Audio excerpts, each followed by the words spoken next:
Live transcript on.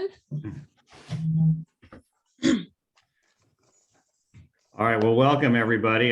This is when you get your official warning that this meeting is being recorded, so be careful what you say. Anything you say will be recorded, and it will be posted on our planning board website and YouTube channel so that people can review the meeting later. So welcome to everybody, and I'm going to start out by calling the roll.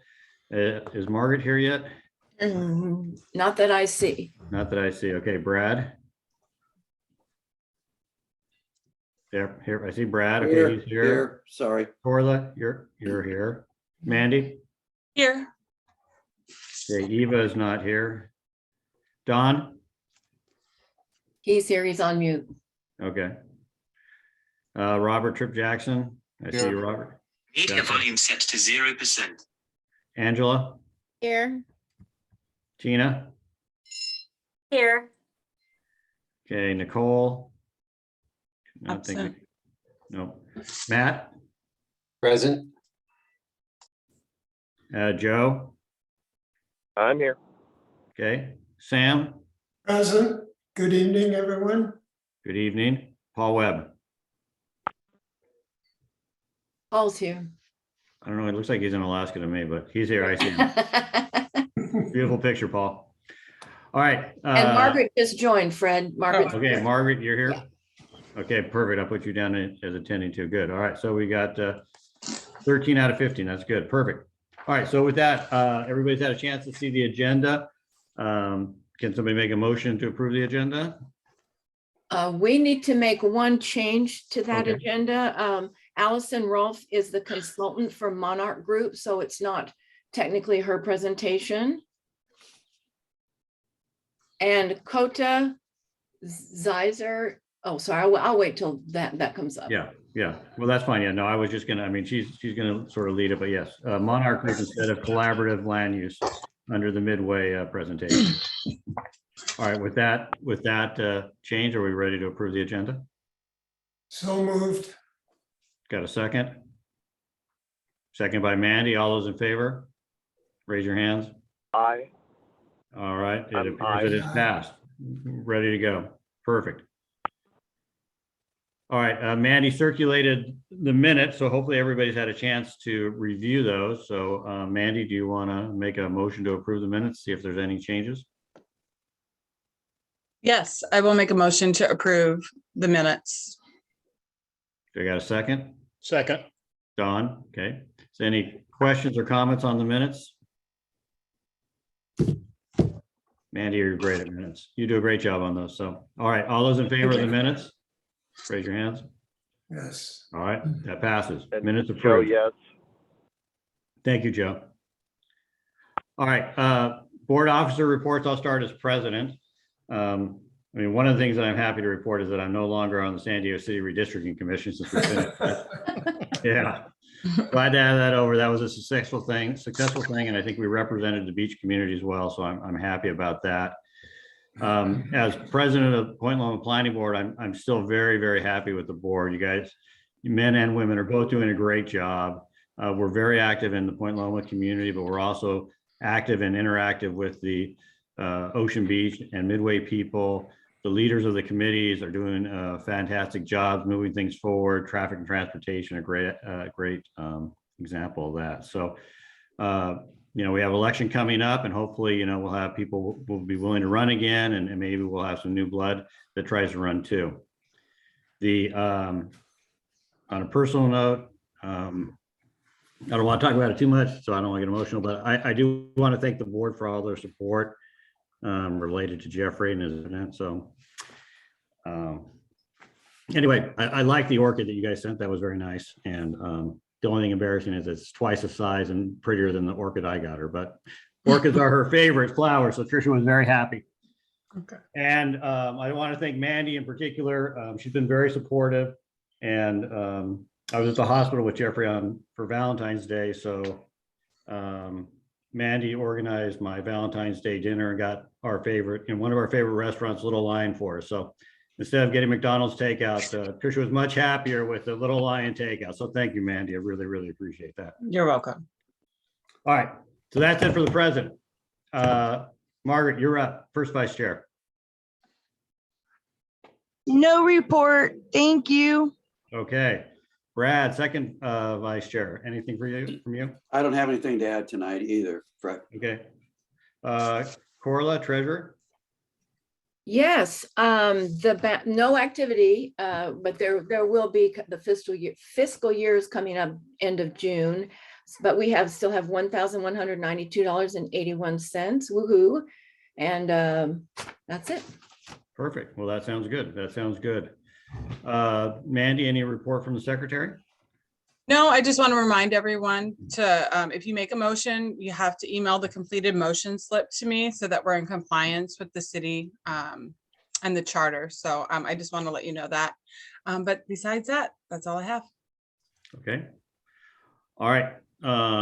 With that, then we are going to move on to non-agenda public comment. So does anybody want to make a non-agenda public comment? Mandy, go ahead. I just want to again announce that I am running for city council here in District 2. We need a fresh new perspective for our district. We deserve a representative who listens and cares, someone who's committed to the community and not sold out to corporate interests. I intend to bring the community back to City Hall with more transparency and leadership. I want to partner with the local community groups and community leaders to bring forth common sense solutions that work for everyone and progress our city towards a brighter, more inclusive and equitable future.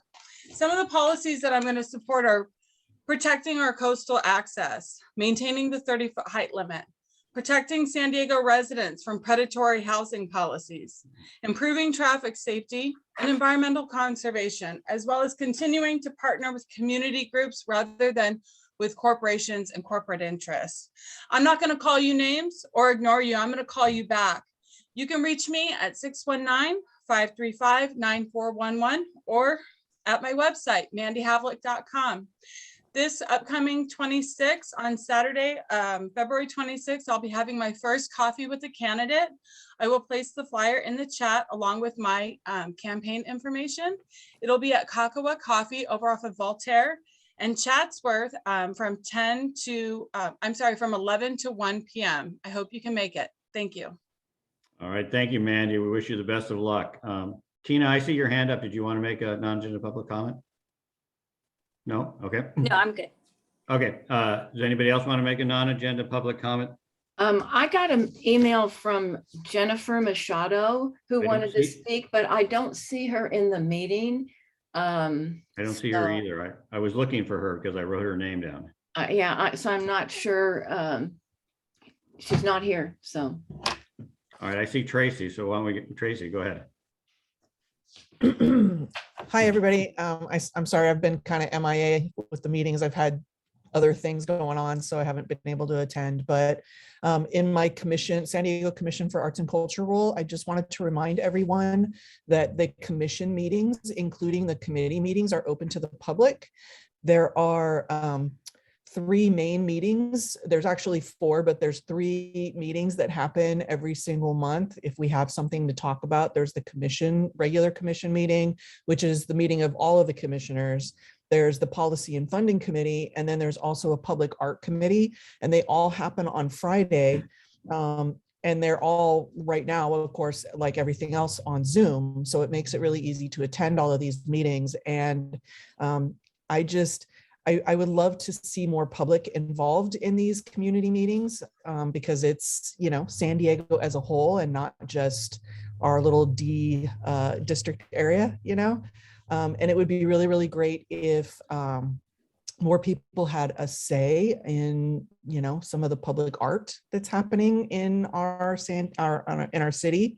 And also it's kind of neat with the policy and funding committee because you get to see where the money is going. And we're working a lot on equity and getting funding out to people who really need it now, and not just, all the funding going to Balboa Park. We're trying to spread it out a lot more. And there's a lot of policy and funding things that are changing just in the policy itself. So it's kind of an interesting committee to listen to join in and to have a say in, and we would really appreciate any public involvement we can. So I am going to go ahead and post the link to the meetings or to the website for the commission. And then also the days and times that the commission meeting and the 2 committees happen. But you're also welcome to go to the meetings tab on the commission's website and take a look at the meetings if you need to. And as always, anybody who has any arts and culture questions are welcome to reach out to me anytime. Thanks. All right, thank you, Tracy. Any other non-agenda public comment? All right, seeing none, we are going to move to government reports, and I am going to start with Officer Hayes. Since you're here, and we really like having you or Officer Cirillo come, because I think people are concerned with what's going on in the community, and so we'd love to hear an update from you on how you see the community. Thanks. I'm glad to be here. Dave's sorry he couldn't attend this meeting. So the statewide mask mandate ended and the city mask mandate ended. And that's good news. Hopefully we can have more of these meetings in person. But the reason that's important for us is hopefully this Omicron variant and the general COVID levels continue to decline, because the department is tentatively moving forward with progressive enforcement again. So I think, Fred, you were alluding to probably issues with transients, because that seems to be the I think that's fair. I think, obviously the kind of that homeless encampment behind Goodwill down in Midway is symbolic, but I mean that it's pervasive in lots of places. Welcome to Point Loma, and that's what you see first. Yeah. So up until, there's a lot of nuance that goes into those decisions, but with the pandemic occurring, we were very limited in what we could actually do when we'd encounter these people who were homeless. And I'm sure everyone saw the news report where they said there was something like 187 people and only 6 accepted services. That's often the case when there's no stick, it's all carrot. So the progressive enforcement model is the first contact is an offering of services, and we document your information on a field interview. And then the second contact, it's an offering of services. And if you decline these, we issue you an infraction citation for whatever, it's generally a municipal code that you're in violation of. We issue that citation. The third contact is an offering of services. And if they're declined, we issue a misdemeanor citation. And then the fourth contact is the same thing. It's an offering of services. If those are declined, depending on the violation, we can do a custodial arrest and take that person into custody. Now that person's not going to be in jail until their hearing, but at least they will be physically removed from the area and oftentimes separated from their property, where we impound that. So there's a process they have to go through to get their tents and their pop-ups and everything back. And we've observed as police officers that if we don't have any enforcement ability, then obviously no one's going to accept the services because they're in a situation that's tenable to them. But if the option is you can accept the services, you can go, we can get you into these programs, or we can get you into a safe lot, or we can take you into custody. Oftentimes the services, they're more receptive to the services. So right now we're tentatively moving back into progressive enforcement. I say tentatively because we've tried to do the progressive enforcement, and then, COVID rears its ugly head and they shut everything down again. So I know it's all been fits and starts, but hopefully we're at the tail end of this and we can just, proceed with the plan that's been laid out. Okay. I have a question. What constitutes contact? Is that a visual contact by an officer, or does it actually have to be a written notation of a contact? Well, so all of our contacts have written notation now. That's a pretty standard procedural measure that we take. So the officers who are going to be handling this, by and large, come from the neighborhood policing division, and they have their own, tracking and beat responsibility, I guess, is the way you would look at it. So these officers are familiar with the people, they're assigned to an area, and you can't go out and just, you can't go out and make 4 contacts in an hour and just say like, oh, you didn't move. Oh, I'm back. Here's your ticket. Oh, I'm back. Here's your misdemeanor ticket. Oh, I'm back. Now I'm taking it. It'll take some time for, that procedurally to elapse where it's, legally justifiable to take someone into custody at that point. But yes, every contact has to be a physical meeting of, the subject and the officer where the documentation occurs. Thank you. Orla, do you have a question? Yes, if you do get that camp under control, the big one, where are those people going to go when they don't expect services? Are they going to expect them to come out into these neighborhoods and adjoining neighborhoods? Like what tends to happen with people that refuse services and they can't stay there. So. Well, yeah, they can't stay there. And oftentimes when we, my partner's kind of pointed this out in the past. Right now, we've got a major fire in one area. And oftentimes when we break those apart, it does put smaller fires in different parts of the community. And sometimes it is just literally moving people around. But eventually, if we have the enforcement posture of, the progressive enforcement, hopefully the thought process is that more of these people will accept the services. We have Alpha Project, we have Path, they bought the Old Navy, that I think 58 people they can put in there. We've purchased numerous. Pier 1? Yeah, the old Pier 1 building. Yeah. Yeah, that's a new shelter. They're developing properties for this explicit purpose. But right now, when we're contacting these people and there's no enforcement, we're just basically telling them, hey, you're in violation, but we're unable to enforce due to, the pandemic, and there literally isn't bed space where we can place them because the shelters are shut down. Then clearly they're not going to just get up and move. They've established themselves in that area. So hopefully, there might be some movement of a person here or there into other neighborhoods, but the general idea is that it'll mitigate the problem. Okay. It looks like they Tracy? have electricity on Midway. Yeah, I wouldn't be surprised. My partner and I drove down, up and down the street in our like a plainclothes, we call them pastels. It's an unmarked car. You wouldn't know it's a cop car. And the things that we observed, it was just, it was heartbreaking because there's a lot of people who are in that position and they're not criminals and they're not, drug addicts or violent people. They're people who are just in a bad position in life, and they're not that's not a safe spot. So, we see people getting victimized in those areas. And right now we're very limited in what we can do to actually provide that, that helping hand, but that forceful helping hand.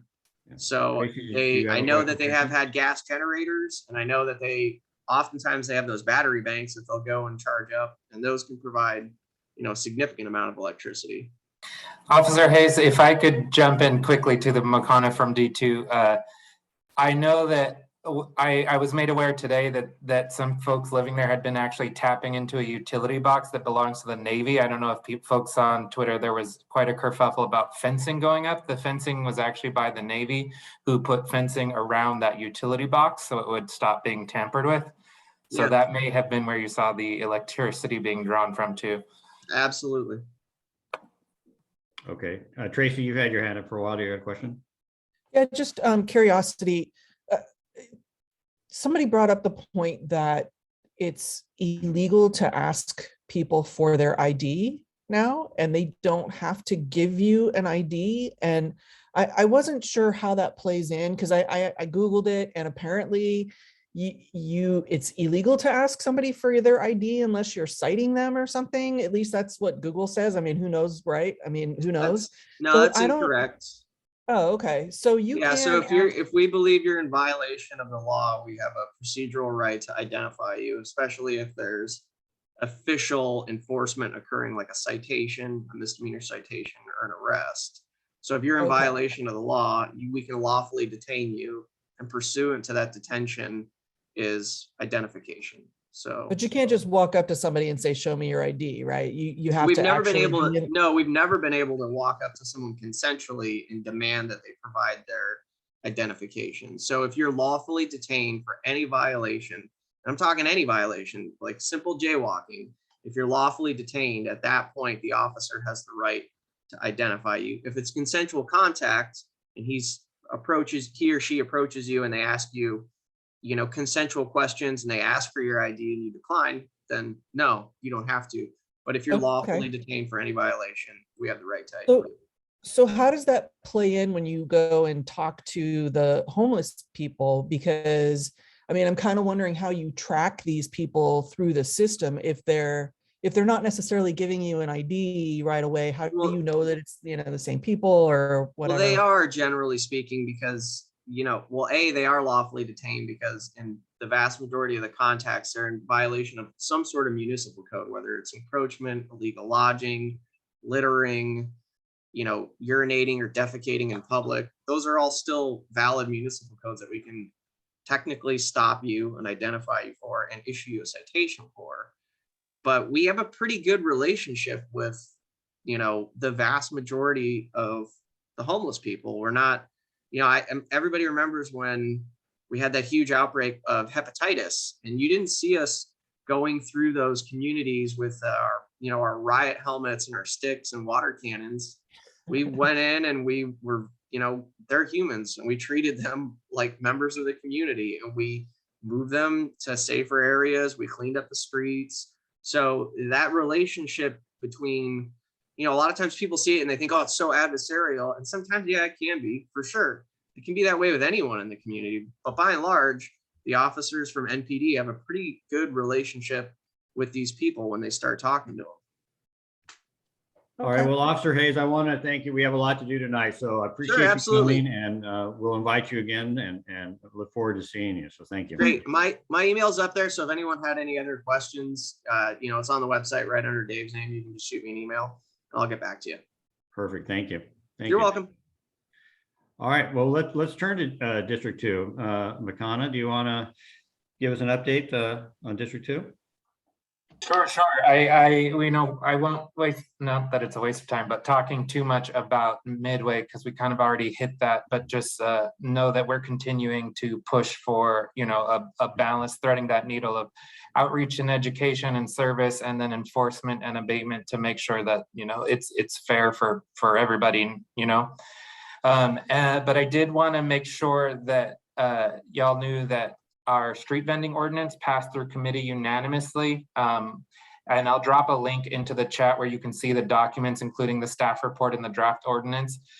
Just note that the amendments that were made out of committee won't be included in there yet, but when the agenda for when it goes to council, which will be on March 1st, and we'd love your support at public comment there, those amendments will be updated in the ordinance and the staff report. Right now, the link I'll send you is what was actually at committee. But if you're curious what those amendments were, you can also see a recording of that committee meeting at the link. So that's what I've got for. All right. Well, I'll just thank you in particular on behalf of my friends, our friends in Ocean Beach, because they're particularly hit by the street vending problem. So we're glad to see you moving that forward. Do we have any other questions for District 2?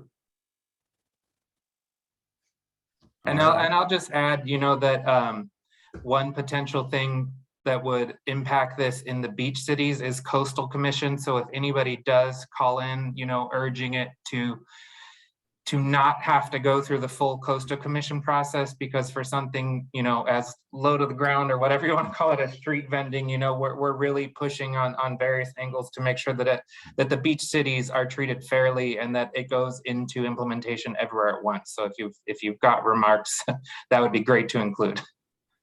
Matt, do you have a question? Yeah, I wanted to ask Makana while we have him. Thanks for getting back to me this week. I had reached out to see about more details on the scooterist taking away an ambulance off West Point Loma. And so thanks for following up on that. I was curious if you could provide any kind of update on just Dr. Jennifer Campbell's approach to Vision Zero in District 2 as a whole, if you have updates on what she's been doing or what we can do to help elevate priorities for that. Sure. Yeah. I mean, Matt, emails like yours are really helpful to us so that we can advocate for those efforts in myself and Councilmember Campbell in the conversations that we're having. She did advocate for a lot of Vision Zero's priorities in her budget memo, her most recent budget memo that I can share. I'll drop that in the chat too. I think I can upload documents if I'm not a host. So we are pushing on that front as well. Not just, it's great to see the bike lanes going up, but we want to make sure that they're protected bike lanes too. So that's part of her budget policy or priority, not policy, excuse me. Okay, Angela, you have a question? Okay, thank you. Yes, I'm not sure if you're the person that I talked to about this, but there are 2 lights off of Famosa that have been out for a really long time, and numerous residents have put in Get It Done. And a lot of our concern is it's late at night sometimes, and kids are still leaving the field to drive to their car that may be parked down there. And it just seems unsafe that that's not taken care of. Yeah, streetlights are a major issue citywide right now. We just heard from the 5-year budget projection at the ATI committee, the Active Transportation and Infrastructure Committee, and there's a huge gap in funding there. That was, as far as the ATI portion of our memo goes, streetlights were a huge focus there.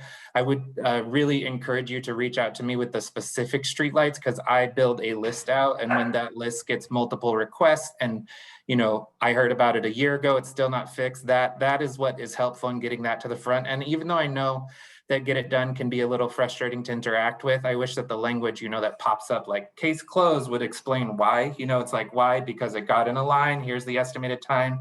So that's feedback that my office has been giving to Panda too. But yeah, no, please, I mean, streetlights are a big issue. I think it's something, it's like a multi-million-dollar deficit that infrastructure is facing right now. And that's also a document I can provide to. It just came through EDI committee as an info item. But I know that the mayor is starting to hear about streetlights everywhere. That's becoming an emerging issue. They did announce that it was going to be cut down, but like the response time, I think, went from almost a year to like 10 days less than almost a year.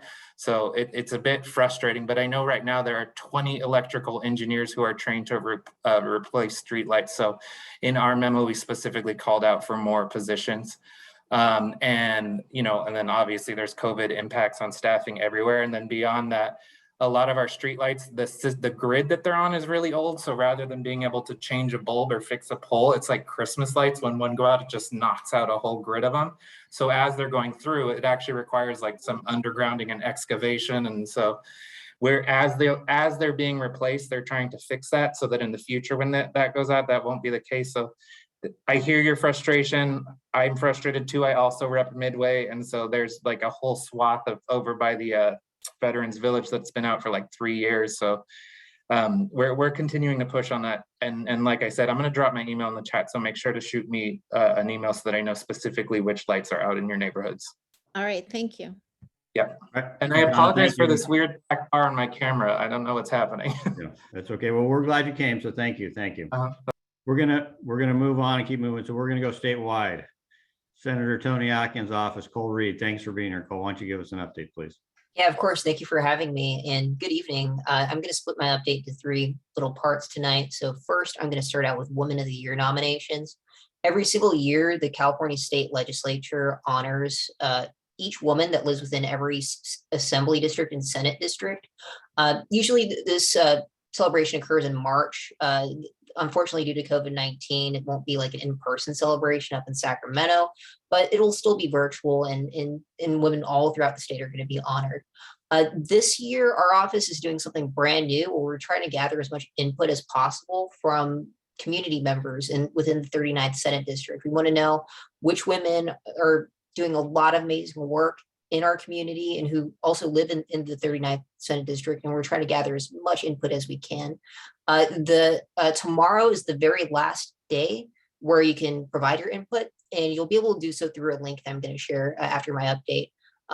We're just trying to get, the more updates, the better. And we're getting a lot of great feedback so far.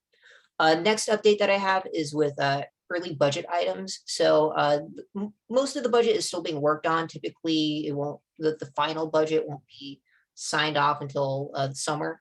But however, there were 3 early budget bills that were signed into law last week by the governor. Those are Senate Bills 113, Senate Bills 114, and Senate Bills 115. Senate Bills 113, that is a piece of legislation that provides additional relief for businesses that have experienced setbacks during the pandemic. Primarily, $5.5 billion would be used towards tax deductions and tax credits for businesses. $500 million would be used towards tax cuts for restaurants and shuttered venues. And $150 million would be allocated towards COVID-19 relief grants. The state has had a COVID-19 relief grant program for businesses for over a year now, but some businesses are still on the wait list to receive those grants. So that's where that additional money is going. SB 114 ensures that employees have up to 2 weeks worth of COVID-19 supplemental paid sick leave through September 30th, 2022. This legislation extends on previous supplemental sick leave, which expired last fall, and it's going to be retroactive from January 1st of 2022. And then finally, SB 115 invests $1.9 billion to boost California's COVID-19 response. Major items include a $600 million allocation towards boosting our testing capacity, $486 million towards addressing hospital and medical surges in our state, and $400 million towards enhancing vaccine distribution. I have one last update. This is a minor update, but I like sharing this because it may benefit you, and it's with the DMV. So just recently, a few weeks ago, the DMV announced that you can opt into receiving paperless vehicle registration notices by just going on their website. If you have an account on the DMV's website, take you 2 minutes to go paperless and be a little bit more green. And you don't have to receive those notices in the mail every single year going forward. You can also opt into receiving paperless driver's licenses notices. So it's certainly convenient for me. So I also wanted to share that. That's all I have for tonight, and I'm happy to take any questions or comments for people. I see that you have your hand up, Corey. Yeah, did you say that SB 114 about the employee COVID? Did that expire in September, you said, or is that a permanent thing? It originally expired in September of last year, but an additional bill was signed into law that would be retroactive, not to September when it originally expired, but it would be retroactive to January 1st, and it will go through September 30th currently. Of this year, okay. And is there a minimum number of employees on those businesses? What is that? I believe it's that the business would need to have at least 80 employees. 80, okay. I apologize. It's 25 or fewer would be exempt from that. I just double checked that I had 80s for a different piece of legislation.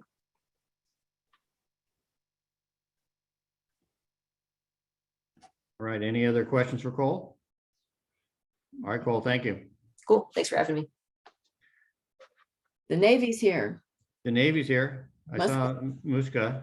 Muska, would you like to give an update? Good evening, everyone. I don't have any specific updates. I'm just here to observe today. Okay, thanks. Thank you. All right, is there any? I'd like to say Kota emailed a report that I sent everyone earlier, and Rachel Granadino from Chris Ward's office sent a report, and I sent that out, but I just got it out right before the meeting started. I haven't even had a chance to read it. So if anyone else is interested in that, just shoot me an email and I'll forward those to you. But we have those to look at by email. Okay, and then does Tracy, do you want to give any update for Ocean Beach?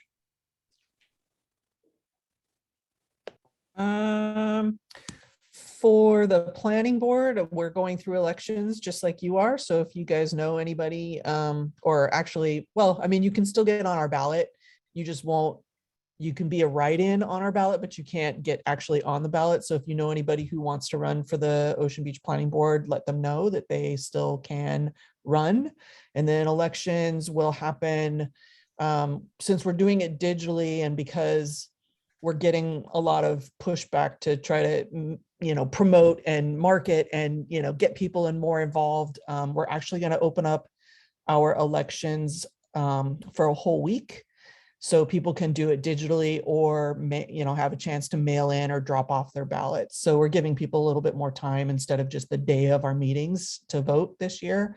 So if you know anybody that lives in the OB Planning Board area, let them know. And the OB Town Council, the only thing that was interesting was that we were able to get a pretty decent group or a working group together to come up with some priorities for the street vendor ordinance. And Corey organized that pretty well and put together a letter that we sent to the committee and had, I think, like 5 different requests on it. And in addition to all of the people in OB who are passionate about it enough to call in and make a public comment. So it was a good process. And, I would like to kind of speak about that vendor ordinance just a little bit, because we had all these requests and not a single one of them got picked up.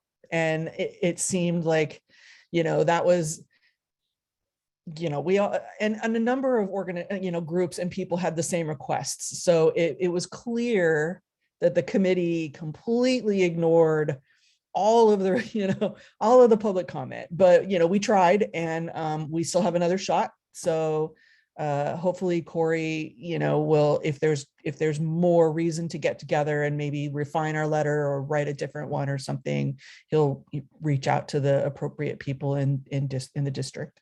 So, yeah, I think that's it for both of those. Well, thank you, Tracy. Have I missed any other local government people? I don't think so. All right, well, with that, then I don't know if Joe is still available, but I think we can start moving to project review in our first project, 4536 Tivoli Street. I am available and I am here. Corla, can you tell me, is Kalani on the phone? Yes, Kalani's in the call. He's on it right now. Fantastic. Kalani, are you ready? I'm ready, yes. Give me just a second. I've, in the unpacking, misplaced my agenda, but I'll find it in 2 seconds. Do you want me to read from the agenda? Oh, there it is. Actually, I found it.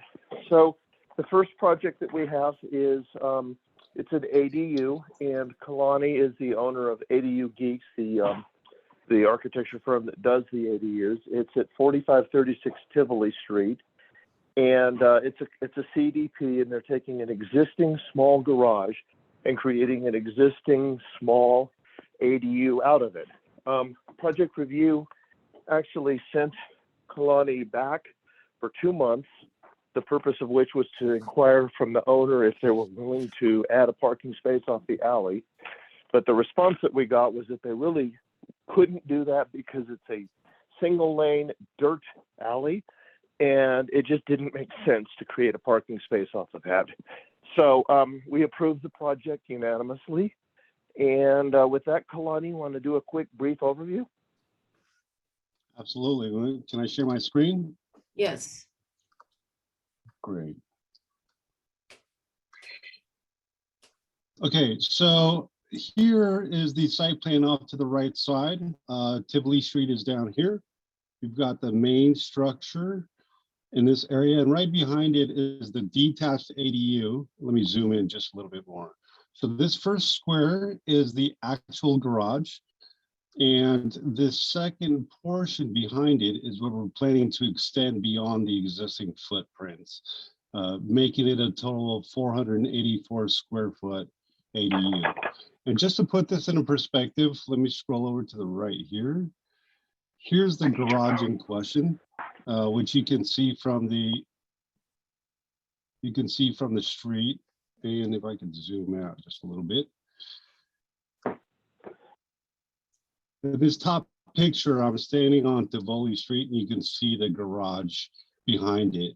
What I want to bring your attention to is this long driveway, which is plenty of space for tandem parking. We measured it out. You can easily get 3 to 4 cars, to include 2 cars on this side. And then what you can't see is right behind this bush, there's actually space for another parking.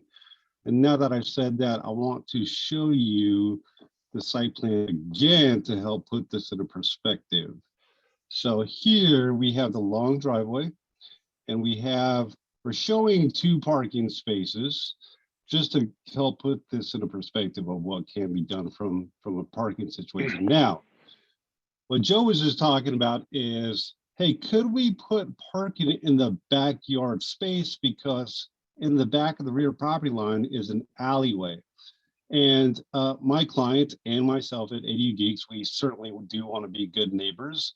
So when that proposal was made, or suggestion, I should say, we certainly took a look at that. And what we realized is, even if we put a concrete parking pad here, meaning we'd have to tear down the existing fence, what we end up creating is a bigger problem in this alleyway, because it's all soft dirt.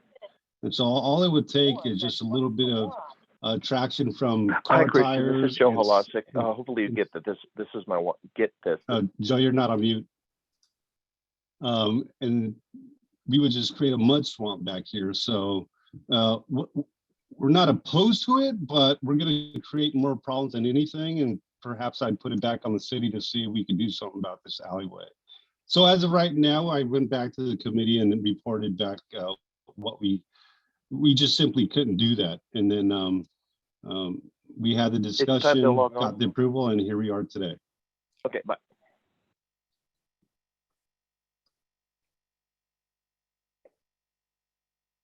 Okay, Joe, you're up. Can you hear me? Yes. Yes. Hi, can you hear me now? Yes. Okay, sorry about that. So it's very straightforward. Again, Kalani pointed out, fairly articulately, that they actually have parking, and it's their purpose. So with that, it's pretty straightforward. Does anyone have a motion? What was the vote, Joe, at the at project review? I believe it was 5-0. Is that correct, Corla? Yes, unanimous approval. Okay, so if we could get out of the screen share, let's then we can see if there's any questions. So are there any questions? Don?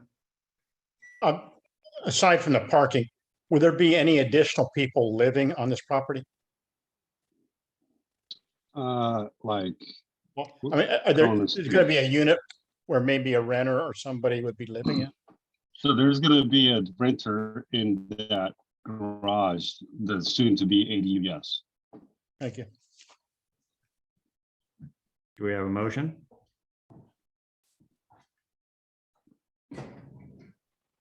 I wanted to raise a question. All right, Sam, go ahead and raise a question. I think this project was up, 2 or 3 meetings ago, and I drove the alley, and I got the impression that it was at least compacted dirt, and I didn't think it was that big of an issue with regard to having an additional parking space back there. Is there any comment by Joe or anybody else on that issue? Paul has his hand up. Paul, go ahead. Yeah, Sam, I did drive the alley myself. It is a very narrow alley. It probably would be fine in the summer, but it is soft dirt, and it would be a muddy mess in the winter. There's some grass growing up, but it really, I want to see parking back there as much as anybody, but I just don't think it's practical until something is done to improve the alley. Well, can I raise another question? If the city or the community were to pave that alley, could we put a condition on it that then they would come back for a parking space? I don't think so. He's not required to provide any parking for that ADU anyway, so. Exactly. And I don't think we can put future conditions on a piece of property like that. No. All right, I'll move to approve. Okay, motion by Corlo, second by Paul. Any more discussion? Yeah, just want to say that this is the future. This is what we're going to see everywhere. And it's not, in my mind, it's not optimal, but that's the reality of what we're going to get. I would like to add it. It's the present and the future. Yeah. Oh, no, it's going to be much worse in the future. Yeah. Everything we see at Project Review is ADUs. Yeah. All right. Hopefully I don't have to do a roll call on this one, but I can if I will. All those in favor, raise your hand. Joe's just joining back in the meeting. Joe, Okay. wait, he's not there yet. He must have got All right, kicked so off. I see Paul, Mandy, Angela, Matt, Tina, Corla, Robert, 7. I got at least 7 that are in Brad favor. stepped away. Joe, do you want to vote on this project? I assume that Joe would be a yes. Yes, yeah, and Brad voted at project review as well. He stepped away, but he voted yes. All right. Does somebody, do people, okay, so anybody want to vote against the project? Please raise your hands. Okay, I got Don and Sam. All right, got 2 no votes. So it passes. Join the For meeting. present members, I got 8-2. I want to make a comment. I'm reluctantly voting no, but I would have liked it if the applicant could actually say that he would consider a future parking space if the conditions of the alley changed so it wasn't subject to mud conditions later on. All right, so noted.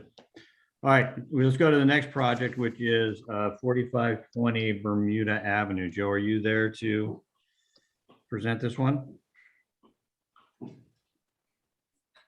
I'm so sorry.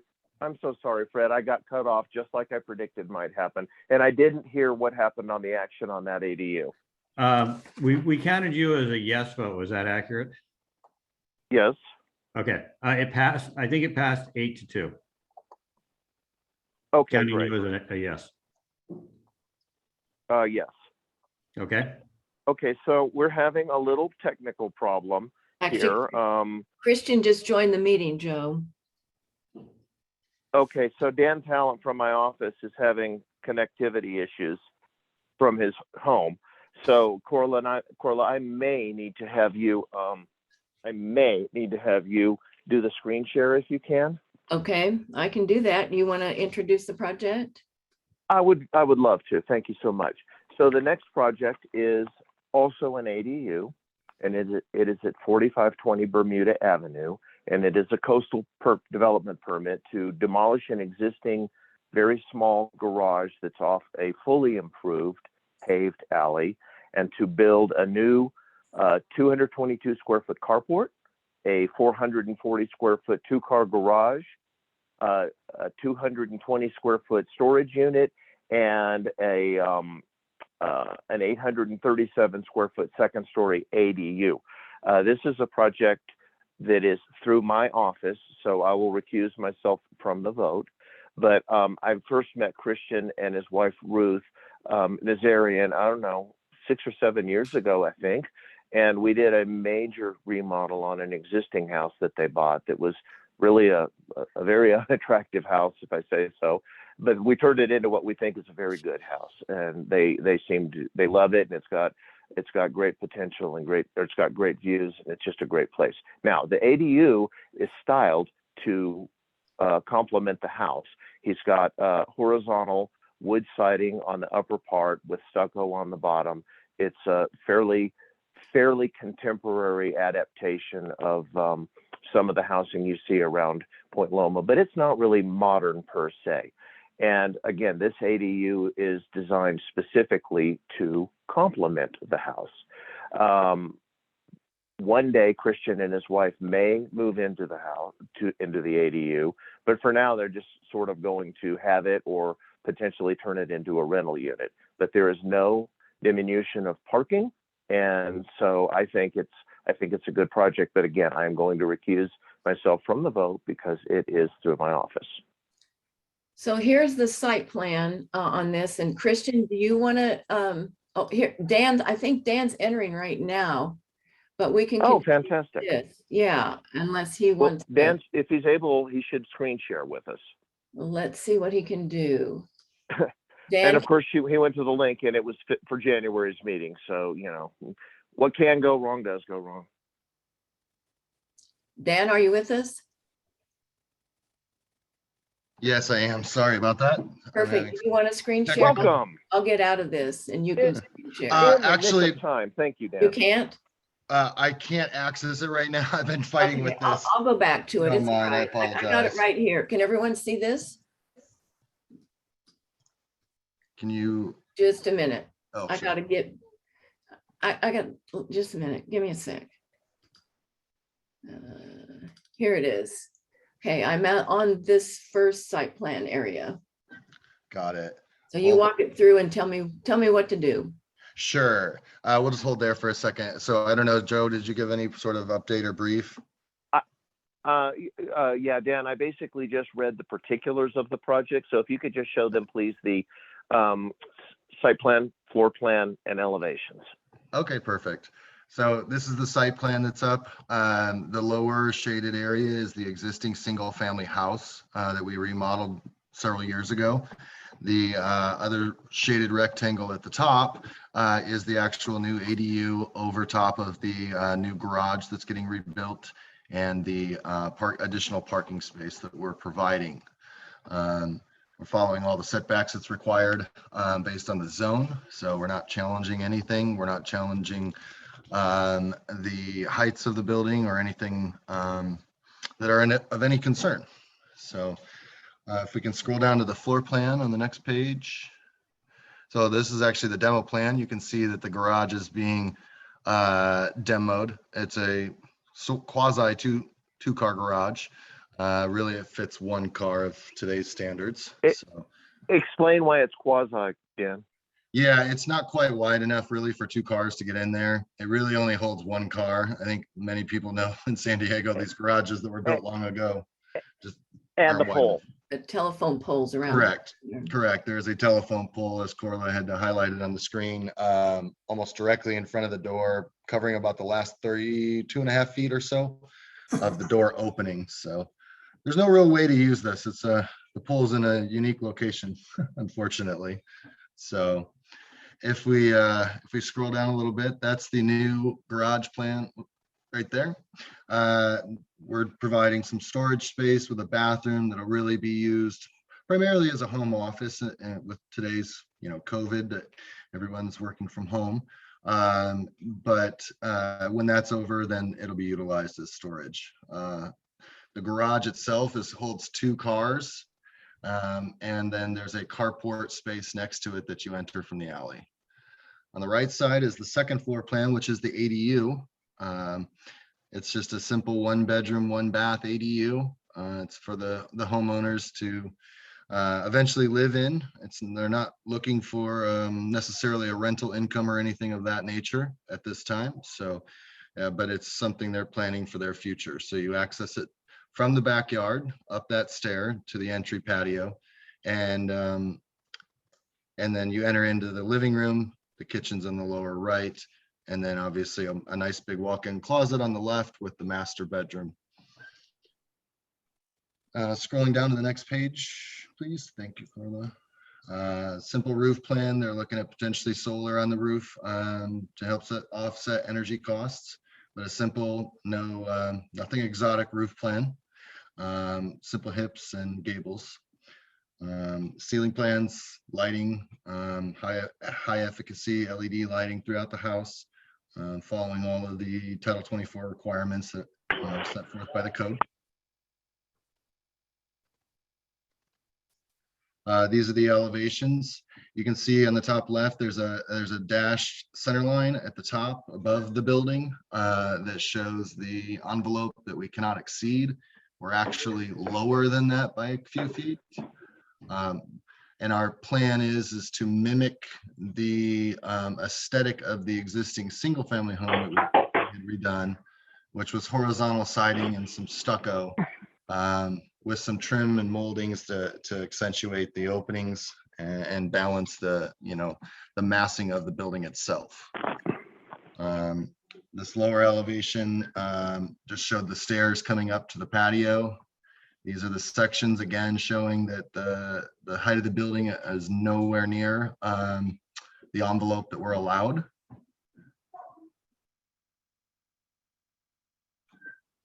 Keep going. And then we just get into the more of the detailing and whatnot for the project, for the Is there a construction. photo in here, Dan? A photo? Oh, here's Yeah. these photos. But Yeah, that's our historic package that we submitted. So yeah, in that bottom right photo, you can see that wonderful Here's that. telephone pole, electric pole right there. Yeah. You can see why it's not a very usable garage. So And is there a photo of the new house that you guys did? there isn't. I would have, if I could get it connected, showed in Google Earth, because that's updated. But I know that the homeowner's pleased with it. The community seems, he's received very many compliments from neighbors walking throughout the neighborhood saying that how wonderful their house looks. So I would say that that's Christian, could you comment for a second? Yes. So we bought it in 08, and to give you some idea, even in Ocean Beach, it spent more than 380 days on the market. So it was not a hot property, literally, at the time. And we moved in and we spent 7 years with it as it was, and then with Joe's help and another decorator, we remodeled it. And I'm not going to try to explain the style, but people are constantly taking pictures of the front of it. It's a very peaceful. What we've gone for is a very peaceful sort of layout and landscaping, and even inside. So we're still very pleased with it, and we're hoping to kind of carry that through the back and to finish the property. That we've got. Here's a picture of their house here. This one, right? Yeah, that's you. Yes, that's it. That's what they did a few years ago. Yes. Yeah, and before it was not dissimilar to the one to the left of it. It was just kind of a big pink stucco box. So Corlett, what was the vote at? The vote was 4-1. Joe recused himself since it's his firm, and everybody thought it was a great project. So I'd like to It move. was 401. 401, yeah. 01. Yeah, because he's not 401. even. There was no negative. You're right. Oh yeah, I'm sorry. Yes, 401. I'm sorry. And so I'll move to approve this project. Unless anybody has any questions, they can ask. Do we have a second? Second. Paul Webb is a Second. second. I'll All right, any second. questions? Go ahead, Sam. Or Sam, do you have a question? No, I just want to, well, I guess I want to make a quick comment. I really enjoyed looking at the plans. They were well laid out, and I have to compliment the applicant for that and his professionals. thank you, sir. Thank you. All right, any other comments?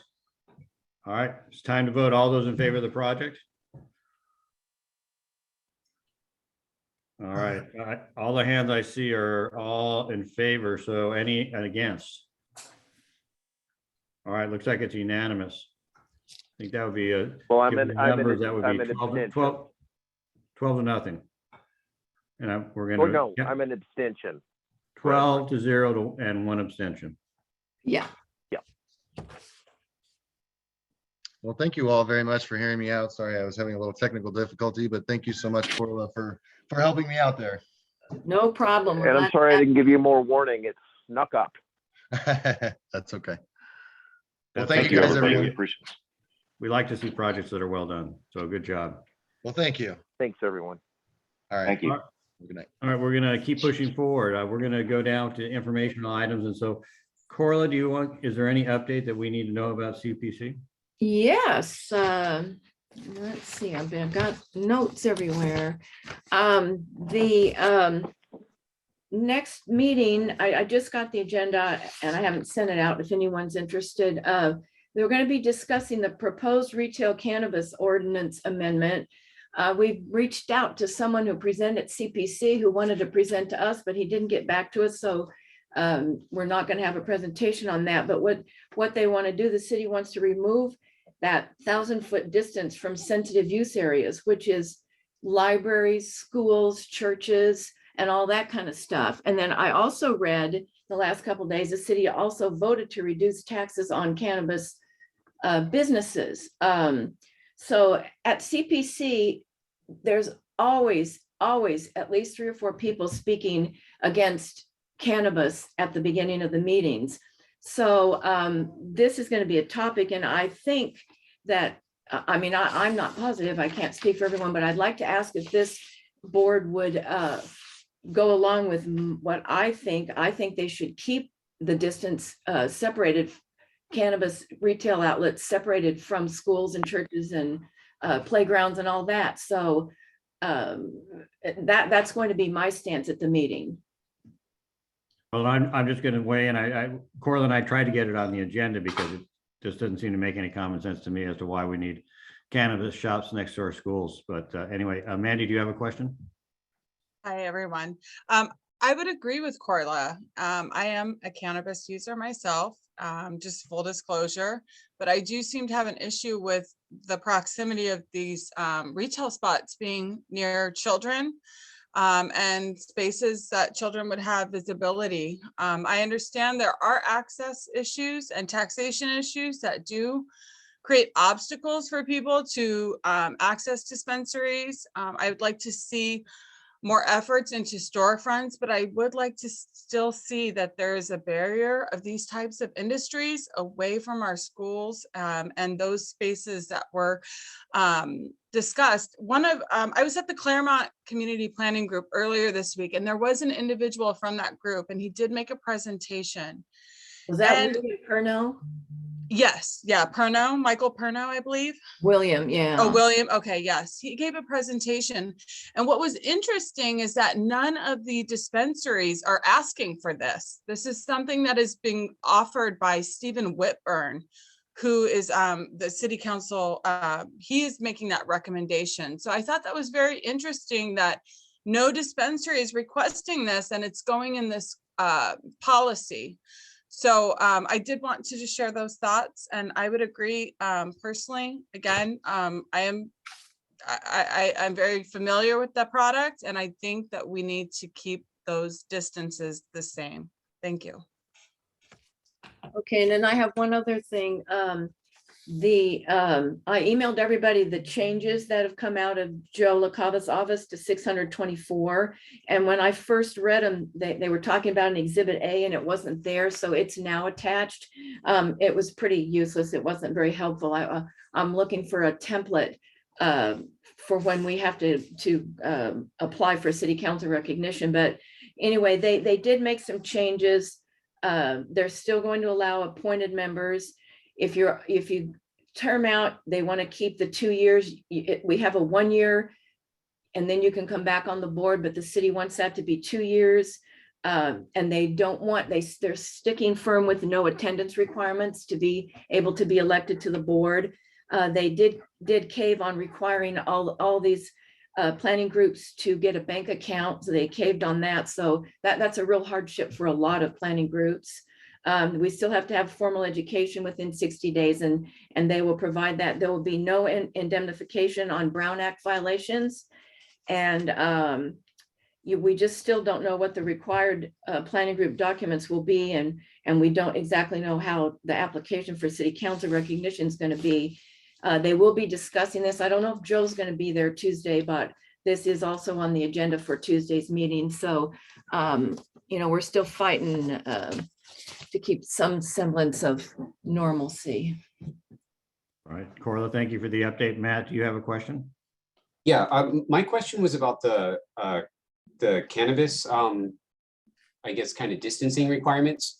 Do you know, Corla, is this for recreational or medicinal or both? I have not seen anything that makes a distinction because it's legal in California. So I I didn't see any distinction in anything on that. Mandy, did William say anything about that? I didn't see any distinction, and based on retail that I've seen, there's an option for both at all sites. They take full advantage of rec users or those with medical cards.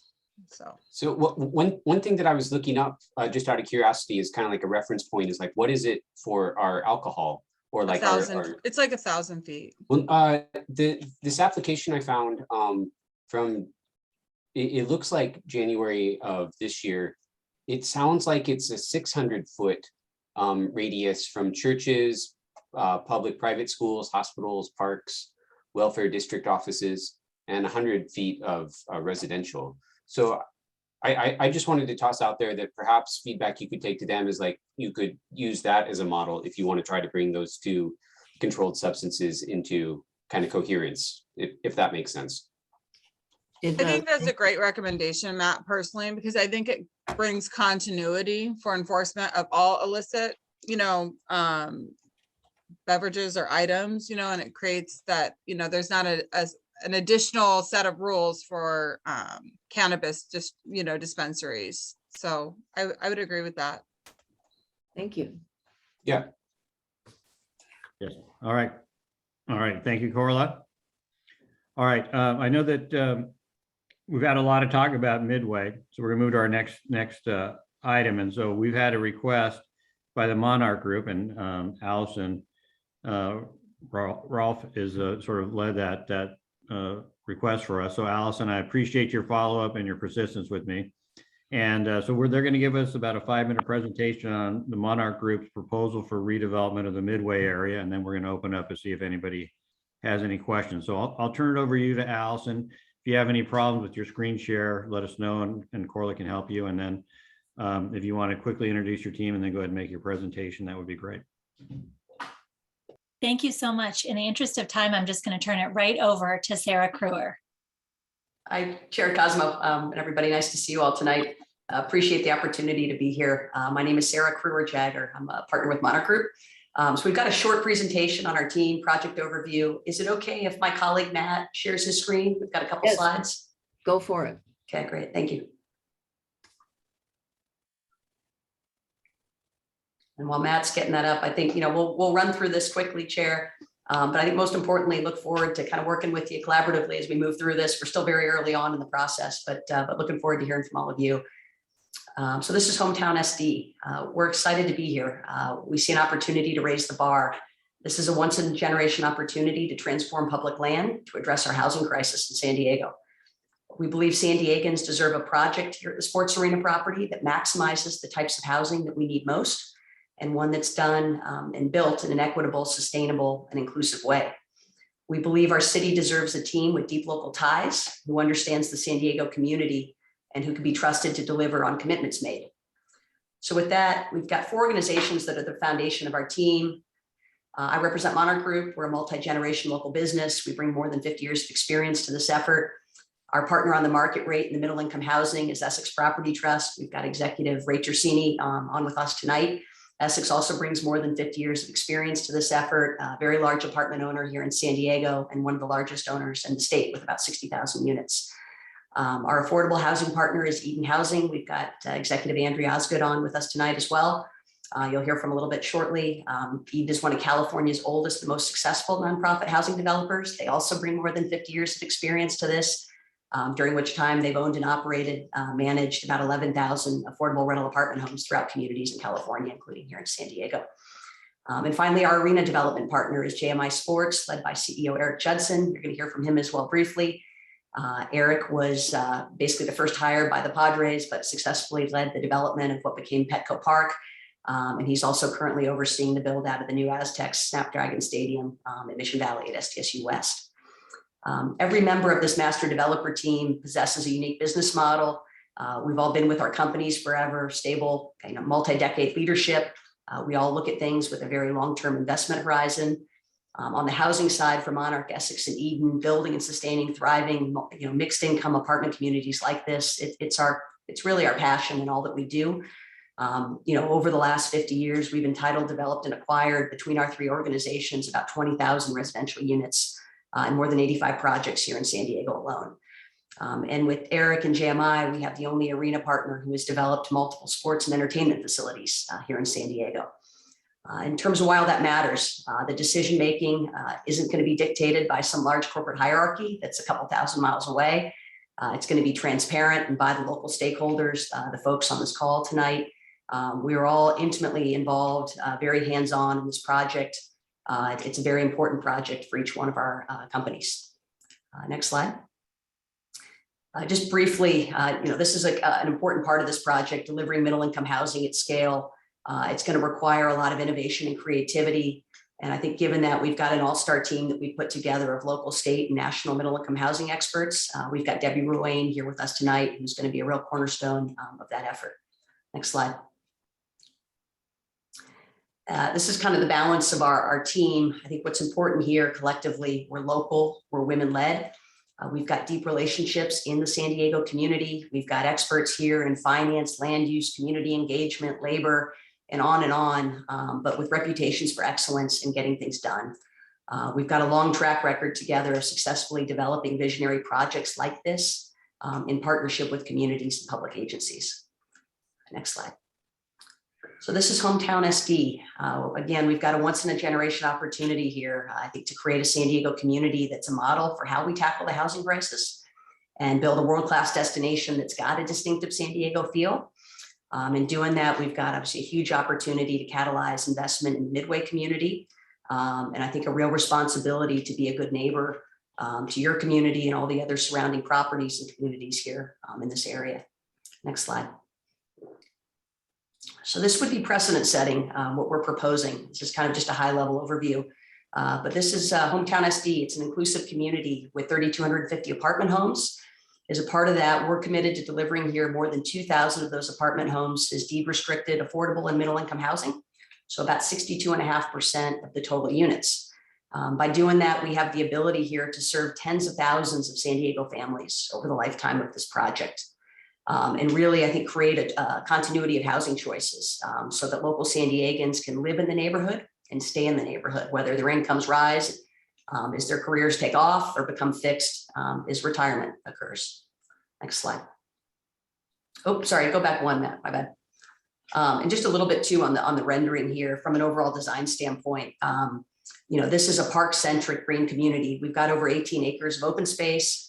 And I think, one of the keys looking here at this bird's eye, we tried to be really thoughtful about striking the balance between this inclusive residential community, but also being really mindful of how it feeds off of and is complementary to the vibrancy of the adjacent arena and the entertainment district that Eric's going to talk about a little bit here shortly. Next slide, Andrea. Great. Thank you, Sarah. Andrea Osgood, and Eden Housing is just thrilled to be a part of this team and partnering with Monarch and Essex, who really worked hard with us to create a bold, responsive plan that puts housing and particularly affordable housing at the forefront. You can see here that our plan includes over 1,600 affordable homes and 3,200 homes for San Diegans. And we're really excited about this, as it provides an inclusive community where people can live and work. As well, and I heard you guys talking about it earlier, we're really focused on providing deeply affordable housing between 30 and 60% of the area median income, with special set-asides as well for homeless and formerly homeless individuals to help address what we know is a problem facing many of our communities across California. In addition to providing this much needed housing, Eden has our own resident services and property operations group that provide on-site wraparound services to really address the needs of our population that include job training, financial education, after-school tutoring, and all kinds of other great programming. So really excited to be here.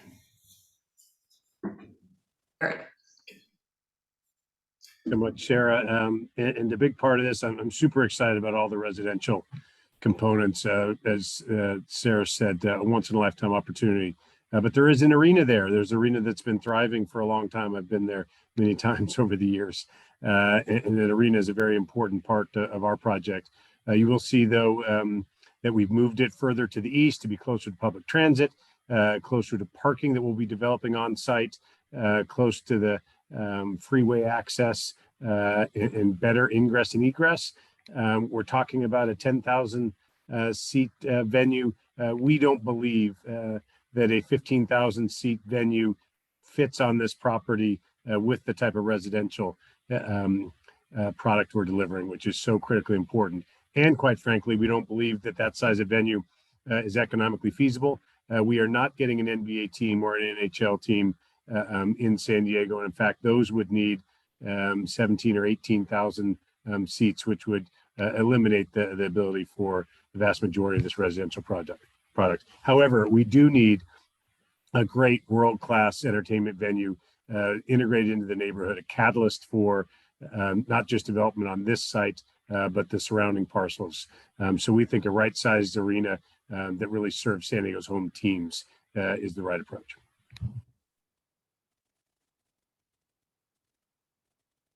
You can see the placement here on the east side, plazas, connectivity to the park. We've got a concept where the building can in fact have a retractable side, maybe open up into the plazas for larger concerts. But Gulls games, Seals games, live entertainment, we expect this building to be busy many nights a year, but very importantly, a very good neighborhood community.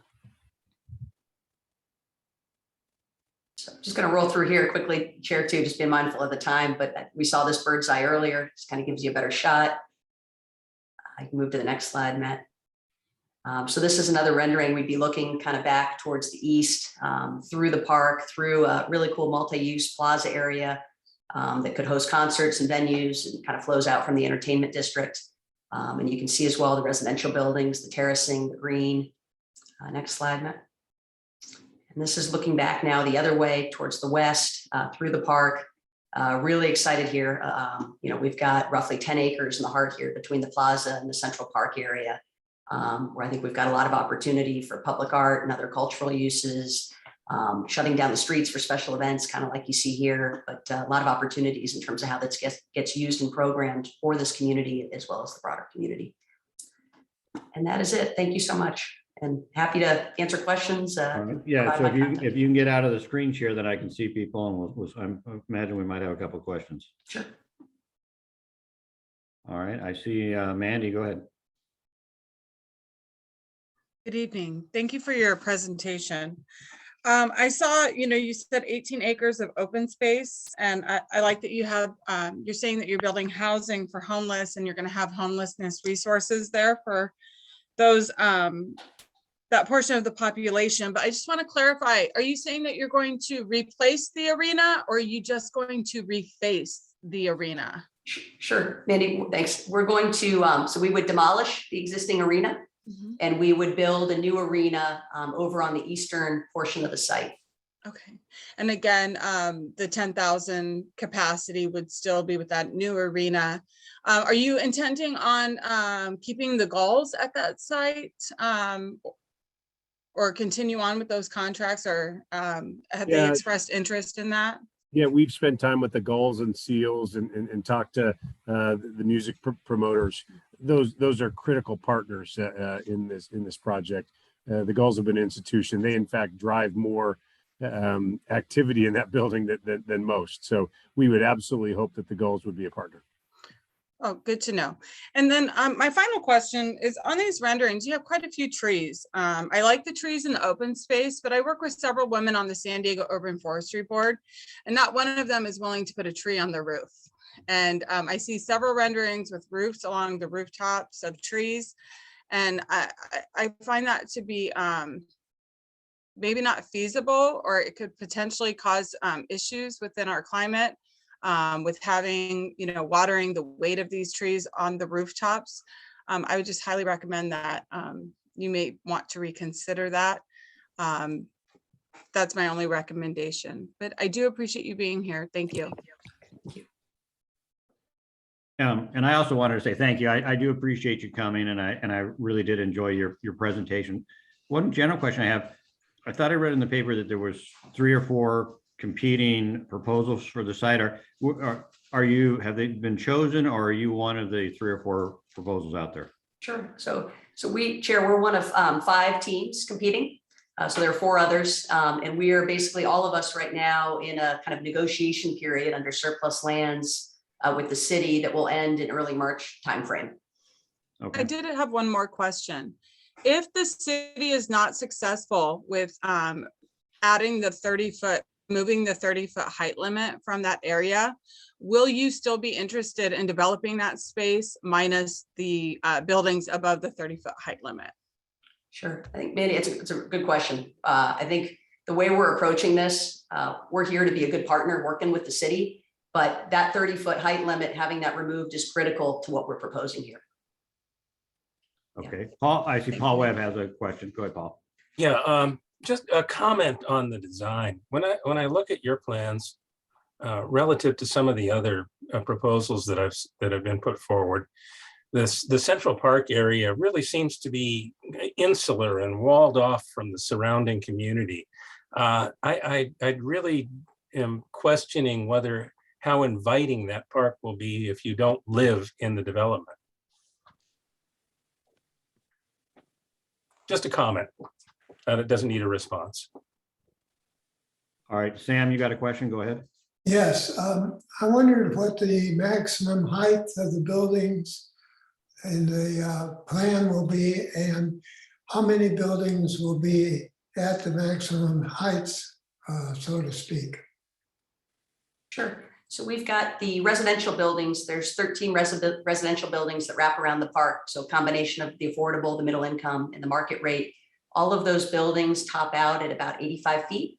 And then we've got the arena. Eric, correct me if I'm wrong. That's just under, I believe, 60 feet, correct?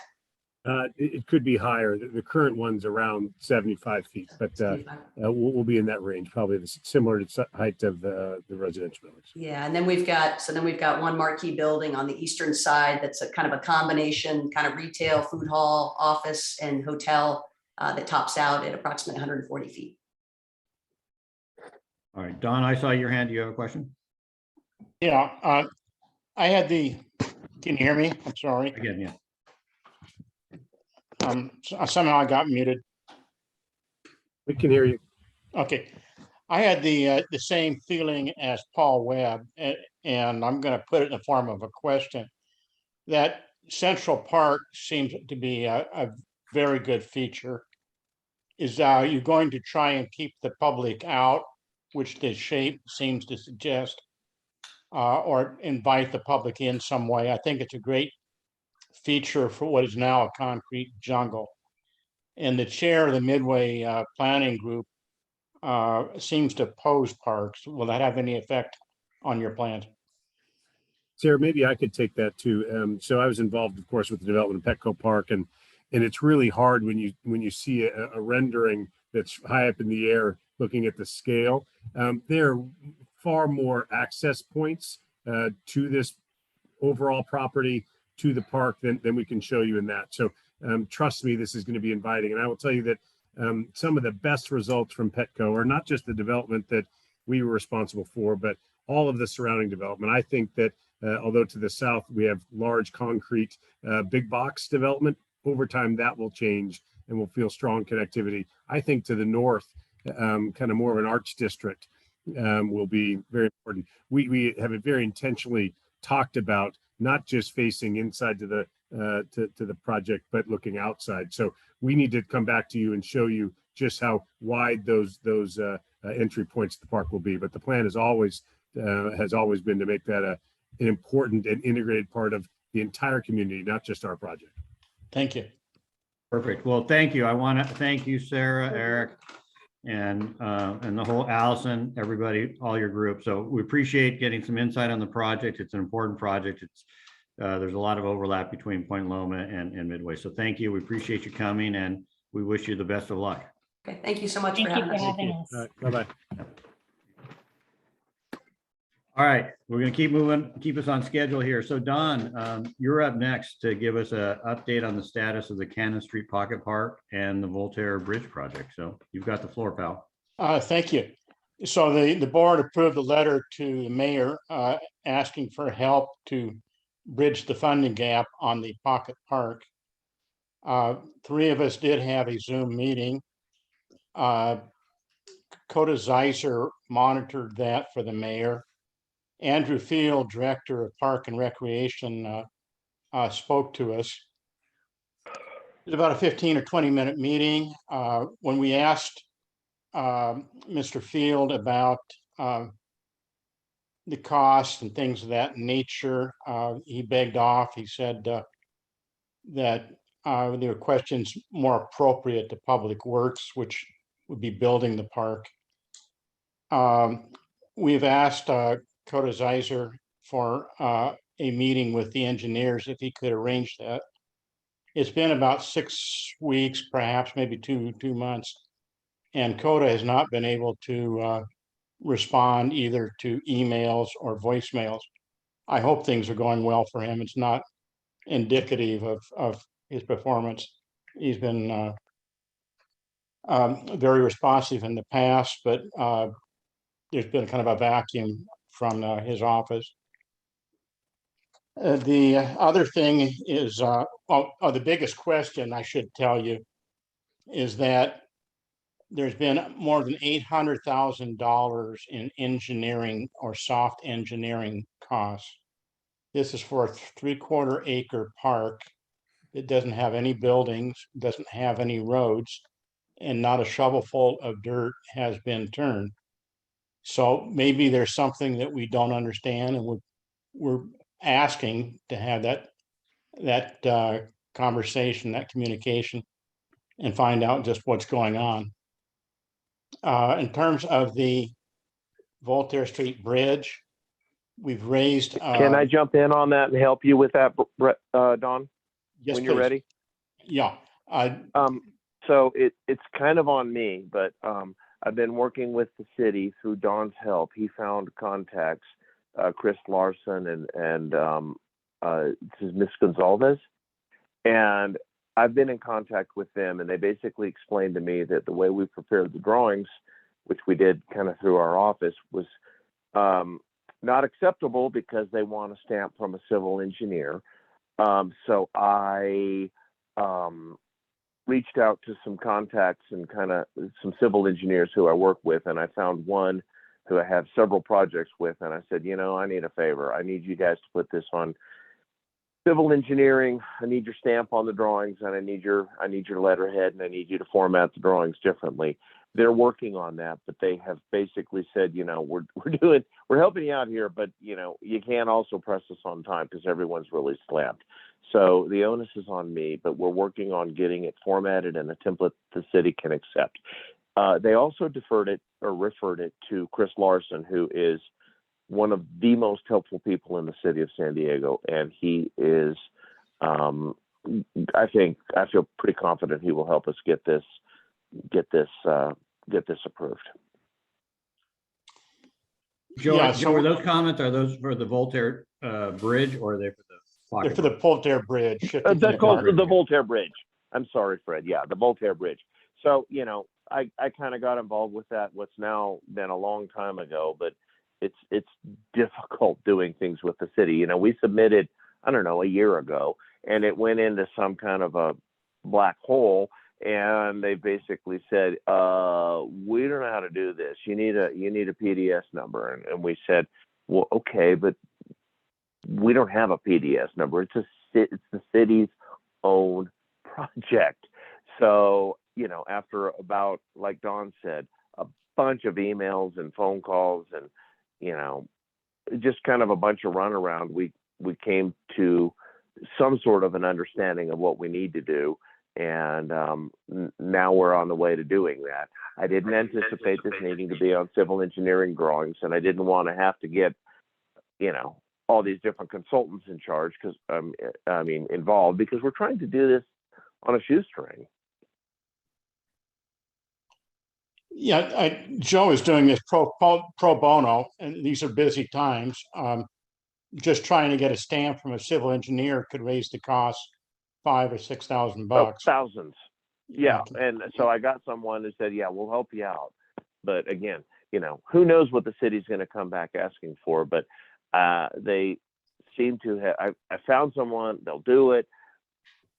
Who knows what's going to happen in the processing? The city just seems to be completely confused by how to handle their own project.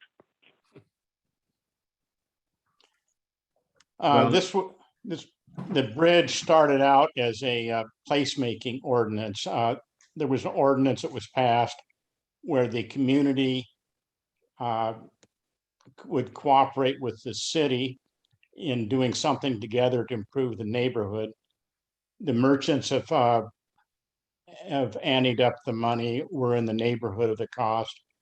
The city attorney almost immediately changed the rules. And the city's contribution is minimal, but we're there if the city will help us meet their rules and forge ahead. I don't know if anybody has heard why Coda has not responded. It's just not characteristic of him. That's it from my end. All right, Yeah, Ron that's it. Joe, I appreciate the update and your good work on that, especially all the pro bono work by Joe. Thank you. No worries, guys. I wish it could have been quicker, but you know, it's just not fast doing these things. And there are still issues we're going to have to work out. For example, they want to know how we're going to pay for the metering of the electricity for these LED light poles. It's just a detail. We're working it out. Well, I'll just say as a layman who thinks that all these cities procedures are impossible to follow, it so it warms my heart to see a professional like you have to deal with them. So Joe can design 500 room hotels without a problem, but a simple bridge railing. Yeah. Crazy. Yeah, Crazy. $100 million hotel, piece of cake.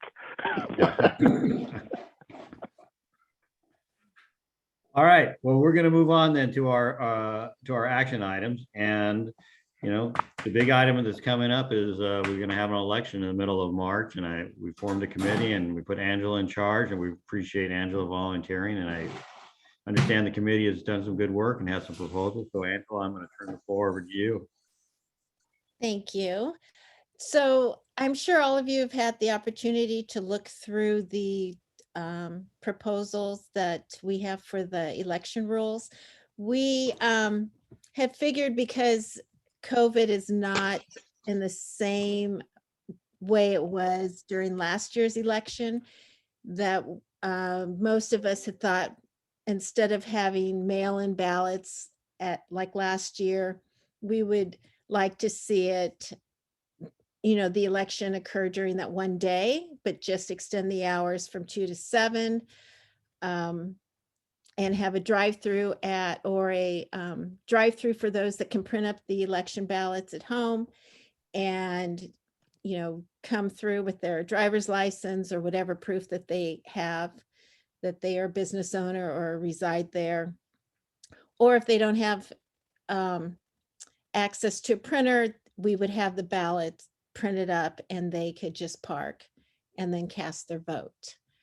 There is a way to do, you know, electronic voting, that election runner. There is a cost associated with that, but we decided that that might not be the avenue that we want to go, and just have it similar to a traditional election that we've had before, but just outside. And, you know, just to be conscious of the COVID pandemic and make it safe for everybody. Do you need me to bring up anything, share my screen or anything? Well, does anybody have any questions on the proposal for Angela?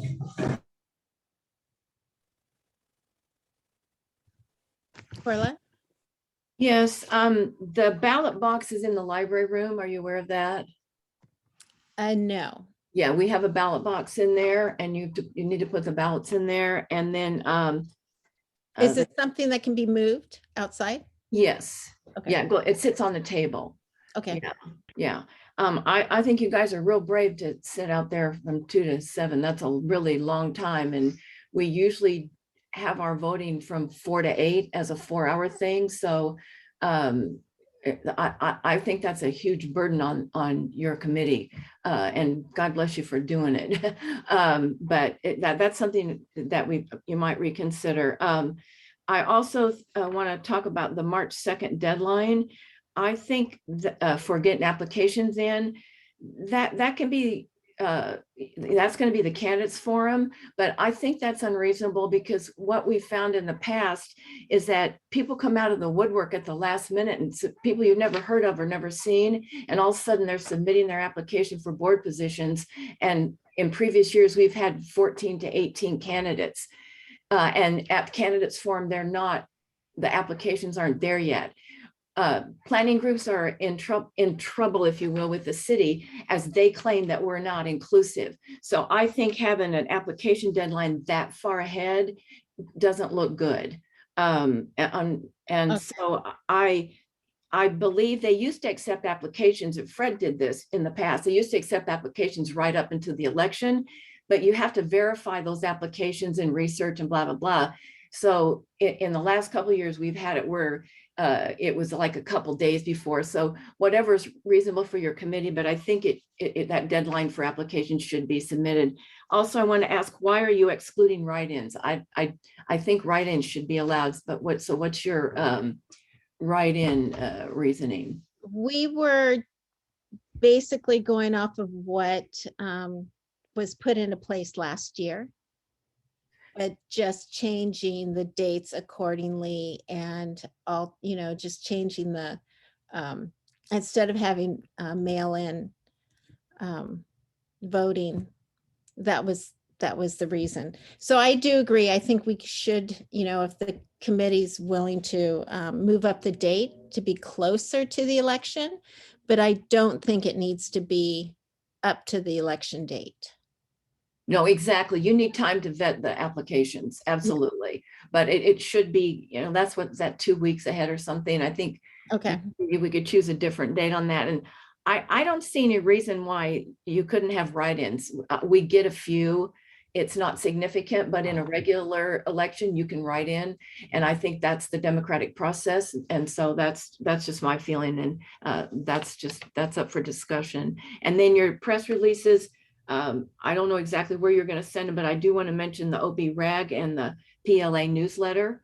They will publish all that stuff for us for free. And then the Beacon, obviously, Schwabe was registered for the meeting, but I don't see him in here, but they'll publish all that stuff for us. So. My suggestion, Angela, would be is that, and I've done a couple of the elections, is to move the election application deadline and the candidates forum to a week before the election, to March 10th. Okay. And then that way you'll get all the applications by the 10th, and that'll give you time to verify them before the election. And so and people do come at the last minute. So I think that that's a reasonable time to get the applications in by March 10th, and then you have the candidates forum that night. And then I'm almost positive that our bylaws say that write-in candidates are allowed. So I would add a line to the ballot that says write-in, and then people can write people in. So I think that's consistent with our bylaws. I like to agree with that because I'm going to be out of town on March 2nd, and so without phone access, so that would make me happy just on a personal level. But don't do it because I can't be there. So no, those are all great suggestions. That's why. And do you need help? Do you need someone to host your meeting, or can you guys do that, or do you want me to host the meeting? If it's on the 10th, I can do it. Was going to be able to do that. Can you still do that, Mandy? Oh yeah, I can't host it. I'm a candidate. That wouldn't be good, probably. Say that again. Host the PCPB meeting? The forum. Yeah, I can host that for sure. Okay, perfect. Yeah, and those were great recommendations, Corla. Yes, they were. Yeah. And then I think we have enough people for the volunteering. And what were we going to do? I know last time, because where are we going to count the ballots at? We can count them at Park Point Loma, or Robert has offered his office as well. Okay. Well, that sounds great. So why don't, and just so you know, Angela, you get to run the candidates forum since you're the election chair. So you're in charge. So do you want to make a motion then to have your election forms and the election procedures you've outlined approved by the group with the changes that will allow write-in candidates, and we'll have the deadline for the applications and the candidates forum on March 10th. Yes, Okay. I just got a what motion. Fred said. Yeah. Okay, we got a motion by Angela. Do we have a second? Robert Jackson, second. Any further discussion? Well, I think I don't know if you guys are going to be inside counting and stuff. I think you could do it right there at the library, because that's where it always used to be done. And if nobody's in that big meeting room where we used to meet, you guys could sit right in there and do it. And then you don't have to take those ballots away. I don't know if, I mean, it's up to you guys, obviously, whatever works for you guys, but if nobody's in that room, it used to be available to us. How late will they let you stay there? Yeah. It doesn't matter because they used to lock up when they left. Somebody. Yeah, I think there are issues. I mean, when we had our meeting going there, so the chair would have the keys and we could lock the place up. I don't know if they would open it up just for us to allow us to count. So But I if just we're think gonna get all the votes there, then I agree with Corla. Like, why not just do everything there? Yeah, if they allow us to, that'd be great. I mean, I personally would want to have those doors open because there needs to be, great airflow. No. Also, you guys were talking about getting permission for that parking lot, and that does belong to the church, and you do need to get permission from the church. So, some of us that knew last time should have said something, but The library belongs to the church? Yeah. Or the parking lot? Parking lot. Oh, the parking lot? Oh, okay, Yeah. that's new. I So didn't know that. It doesn't matter what the library says, they won't give you permission anyway, they'll tell you that same thing. I was just saying, if they're gonna vote and they're gonna count it, if they're gonna be in the library, why don't they just stay in the library in that area? Yeah, I would leave that to the Some parking discretion of matter Angela because and people are the committee. If they gone. can get in there and they're comfortable, then they can count there, but I want them to, they should have some discretion to count where they feel comfortable. Well, Fred, we have Christine Gonzalez in the meeting, and she is one of the librarians. So maybe she can tell us if we could use that room. Oh, How about that, Christine? is she still there? I see her name on my screen. I see your name too, but Christine? she's muted. So I did contact the church, and they sent over a form that I forwarded to Fred, and all he has to do is fill it out.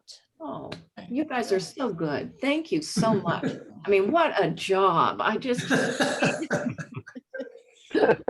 And you're gonna sit out there. Do you want to keep that many hours? You want to do it Well, from 3 to here's 7? the thing. Last year, the complaint that I received from people I know that went to vote said the hours, it ended too early last year, because I think it was 4 to 6 or something. I can't remember what it was. But people were saying they couldn't get to vote after work. So that's why, and then we were thinking if it's a little bit earlier, then, those that want to go out during the day and don't want to go at night would feel safe to do so.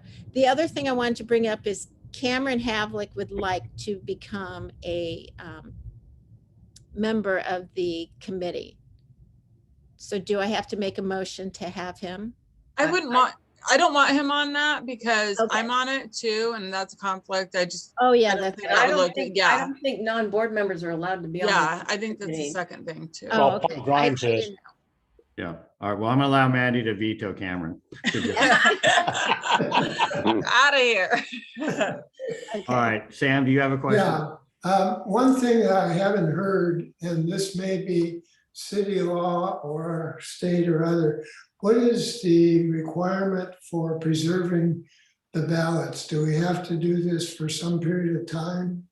Since you've done this process before, I just Yeah. don't know what the rules are. The process, it's identified in the bylaws. My recollection is you have to keep the ballots for 6 months. Okay. And any challenges have to be within 48 hours. Challenges are within 48 hours, and then you keep the ballots for whatever reason for 6 months. And how do you preserve, or where do you keep them from the integrity standpoint? Well, when I was the chair, I kept them in my garage under my supervision, and then I took them to the office and shredded them. Okay, well, I just wanted to make sure So we didn't. I'll let Angela take care of them. Thank you. I wanted to make sure we didn't overlook that. All right, so I think we have a motion to approve the election procedure by Angela. Do we have a second? I'll second. Mandy Sam, second. or Sam can take it. Let Sam All right, second. it. Sam, we got Sam as a second. Yeah. All right, any other further discussion? Don? Yeah, the motion, what are the dates and times in the motion? The dates are, the election stays the same, but the deadline for the applications is moved to March 10th. And the candidates forum will be on March 10th also, and I assume it'll be at 6 o'clock via Zoom. Yes. Thank you. I guess I should ask, is the committee still willing to do it at 2 to 7, or does that time need to be adjusted?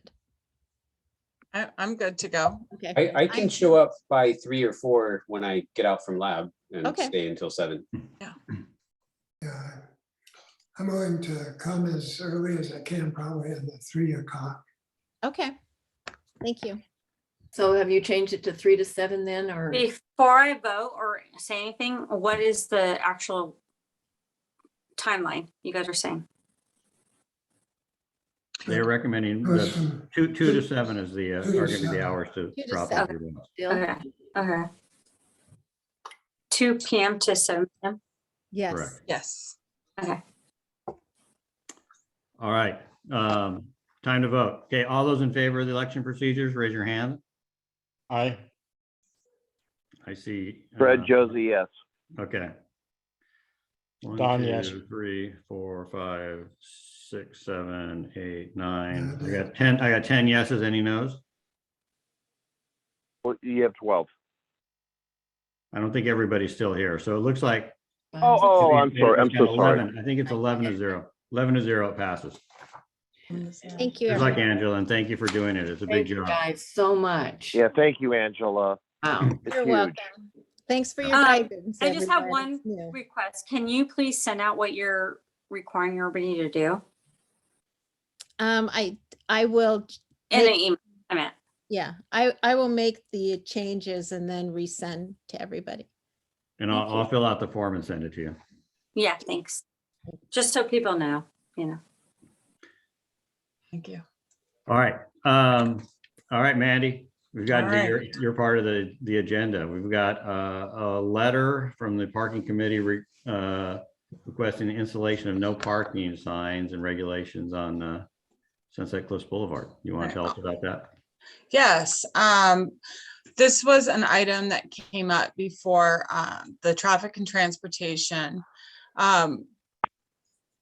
We've had a lot of issues. The neighbors in Sunset Cliffs have had a lot of issues with people parking in front of their homes in the night hours and not being aware or mindful that there are neighbors there who are needing to get their sleep, and they are disturbing the peace.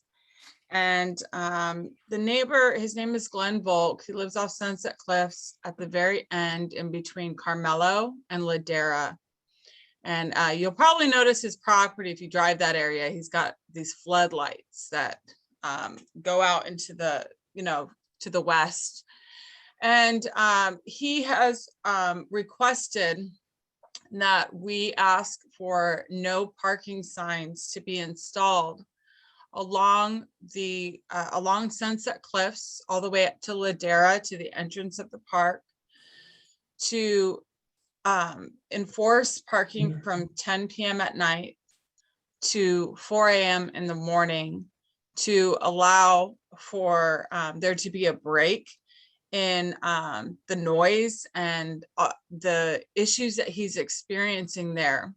I did send the letter to the board. There was also an additional request recommending that there's a storm drain over there as well. It's identified in the letter. There's been several instances of individuals dumping their sewage down the storm drain. The city, when they do get made aware of it, they do sometimes clean it, but we've asked that there be extended striping on both sides of that drain to promote visibility. Another issue is when you end at Sunset Cliffs, when you're going to the park and you make that left at the turn onto Ladera, that is a very narrow corner and there's a double yellow striping. And we'd like to see that the striping be expanded at that corner to allow for emergency response vehicles to safely navigate that instead of crossing over the yellow and potentially causing a head-on collision with another vehicle. We'd also like to ask for more enforcement of the area. I was very encouraged to hear Michael Hayes mention that they were going to return or increase, their enforcement, but these are longstanding issues that the Cliffs and the neighbors there have been experiencing. I did include some of the pictures of the vehicles that are causing these issues. And I wanted to show that to let everyone know that this is not an issue regarding homeless or our unhoused population. These are people who are making a choice, as you've seen in the pictures. A lot of them are Mercedes, luxury Sprinter vans. They are there for an experience of some sort, and they are not being respectful to the neighbors in that portion of our community. And so originally when I had made this request, we don't want to dig into the cliffs to cause any unnecessary erosion. We'd like to affix the signs, the no parking signs, to existing signposts all along that stretch of the linear side as well as up, Ladera.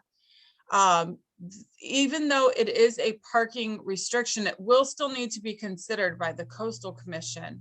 But this is something that would be necessary to start that process. I would like to go ahead and open up discussion of this topic to other board members at this time. Any questions from Andy? Go ahead, Brad. The red zone, is it just on the ocean side of the street, the west? It would be on some parts of Ladera. There is also discussion about a fire hydrant that is along Ladera at the alleyway. They requested that there be more striping there because it's a short, there's the, when you turn, there's a alley in between Sunset Cliffs and the next street is Cordova. The alley has a fire hydrant. And again, they'd like to expand. There's parking over there and people are not obeying the parking. So it's constantly being blocked. And so they thought they would like to expand the striping as well for the fire hydrant as well. And this did pass unanimously through our subcommittee as well. I just wanted to let everyone know that. Paul? I guess I really wasn't clear, I guess. When you were talking about red zoning Sunset Cliffs, both sides of the street from 10 to 4? No, I believe it was on the west side that we had Oh, put okay. it. Okay. Well, that makes sense. I Yeah, was let just me, thinking, yeah. Yeah, the homeowners there, they maybe some of them street park. Yeah, let me just double check. It doesn't say one side of the street. Yeah, let me look at that. Actually, no, I did not want to do that. And there was a reason. If I could add, from recollection and conversation at the committee meeting, community representatives said that the residential owners there park in their driveways, like they're not concerned about on-street parking for their vehicles. That is correct. There was an issue we had asked because one of the thoughts was to potentially request permit parking for the neighborhood. But as stated, they, have driveways, they can park on their properties without needing street parking for that. So are you talking about red zoning from Point Loma Avenue all the way, or is it? I believe it was from Adair that we had made that recommendation. Because there is Double check. because I ride my bike along there, and there's a fair number of people that do park in a couple of those blocks that do live in those houses. I'm just wondering, I guess, do they have to notice everybody? And I mean, I guess I just wonder how, if there's going to be negative repercussions from this all of a sudden both sides of the street being red zoned without any kind of warning. Again, I mean, I'm not not, that I'm opposed to it. I'm just yeah. I feedback. believe when we talked about it, it was only one direction, not two-way, not both sides of the street. But again, I don't recall, but I remember we were only talking about one section, not both sides of the street. I know that we had discussed both. I did not differentiate that, but that's something, if there's concern over that. The issue is though, if that is the case, then it's not going to remedy any of these issues. All they're going to do is, instead of on the west side of the street, they're going to go to the opposite side and park and exacerbate the issue. And so being that this is just the first step and going towards the Coastal Commission, the community will have plenty of time to weigh inputs on this if there are any issues. But I would like to see that be along both sides at this time. Yes, Paul? Okay. Yeah, to answer Brad's question, every property owner or resident within 300 feet will be noticed of a Coastal Commission hearing. And I'd like to also add that I really hate to see restrictions on parking, but I understand what the residents are going through over there. But I will caution everyone that it's going to be a big uphill battle in front of the Coastal Commission. And I say that having worked as staff for the Coastal Commission for 13 years. Parking has always been considered a form of public access. And you really need to make a case for anything that restricts any form of public access. And it seems to me it's just going to push parking up the perpendicular streets and make them another problem. And that's a big problem too. To Joe's house. And I agree with that. A lot of these issues can be a whack-a-mole situation, but I think at this point we need to try something. This has been a discussion for several years. Even it's just been made worse by the pandemic. And the issue is again, I think, it's not an access or an inclusion issue because they have visitors all day. And I don't see anyone needing to have any business out there after 10 p.m. Visiting the park. It's dangerous, as well as the issues that come with the cover of darkness. Those are my opinions. Well, like I mentioned before, and I don't know if Margaret got a chance to talk David Cirillo on Friday, but I think for a more immediate relief, I think the neighbor is going to have to consider maybe some more lighting and or hiring maybe some overtime officers to patrol that area to kind of get the wheels going, because a remedy is not going to be found anytime in the next year or two. And that was also included in the letter. Thank you for reminding me. I apologize. I'm having issues with my Zoom for whatever. It's not allowing me to change windows. But we are asking for additional funding and staffing for police officers to enforce the area because, again, a lot of these issues are lack of enforcement issues. Do you want the letter up? Is that what you're trying to do? No, it's fine now, but. Angela's got a question from Angela. Angela's had her hand up for a while. So Angela, why don't you go ahead? Hi. The only thing that I probably would like to see changed is the time from 10 to 11.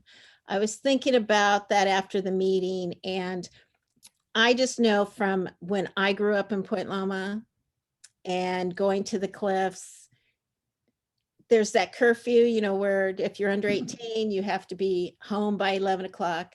I know that my daughters, that recently just graduated all from Point Loma High, they would go, they sit at the cliffs because it's really one of the places that they can go and talk to their friends, grab something from, you know, In-N-Out or whatever.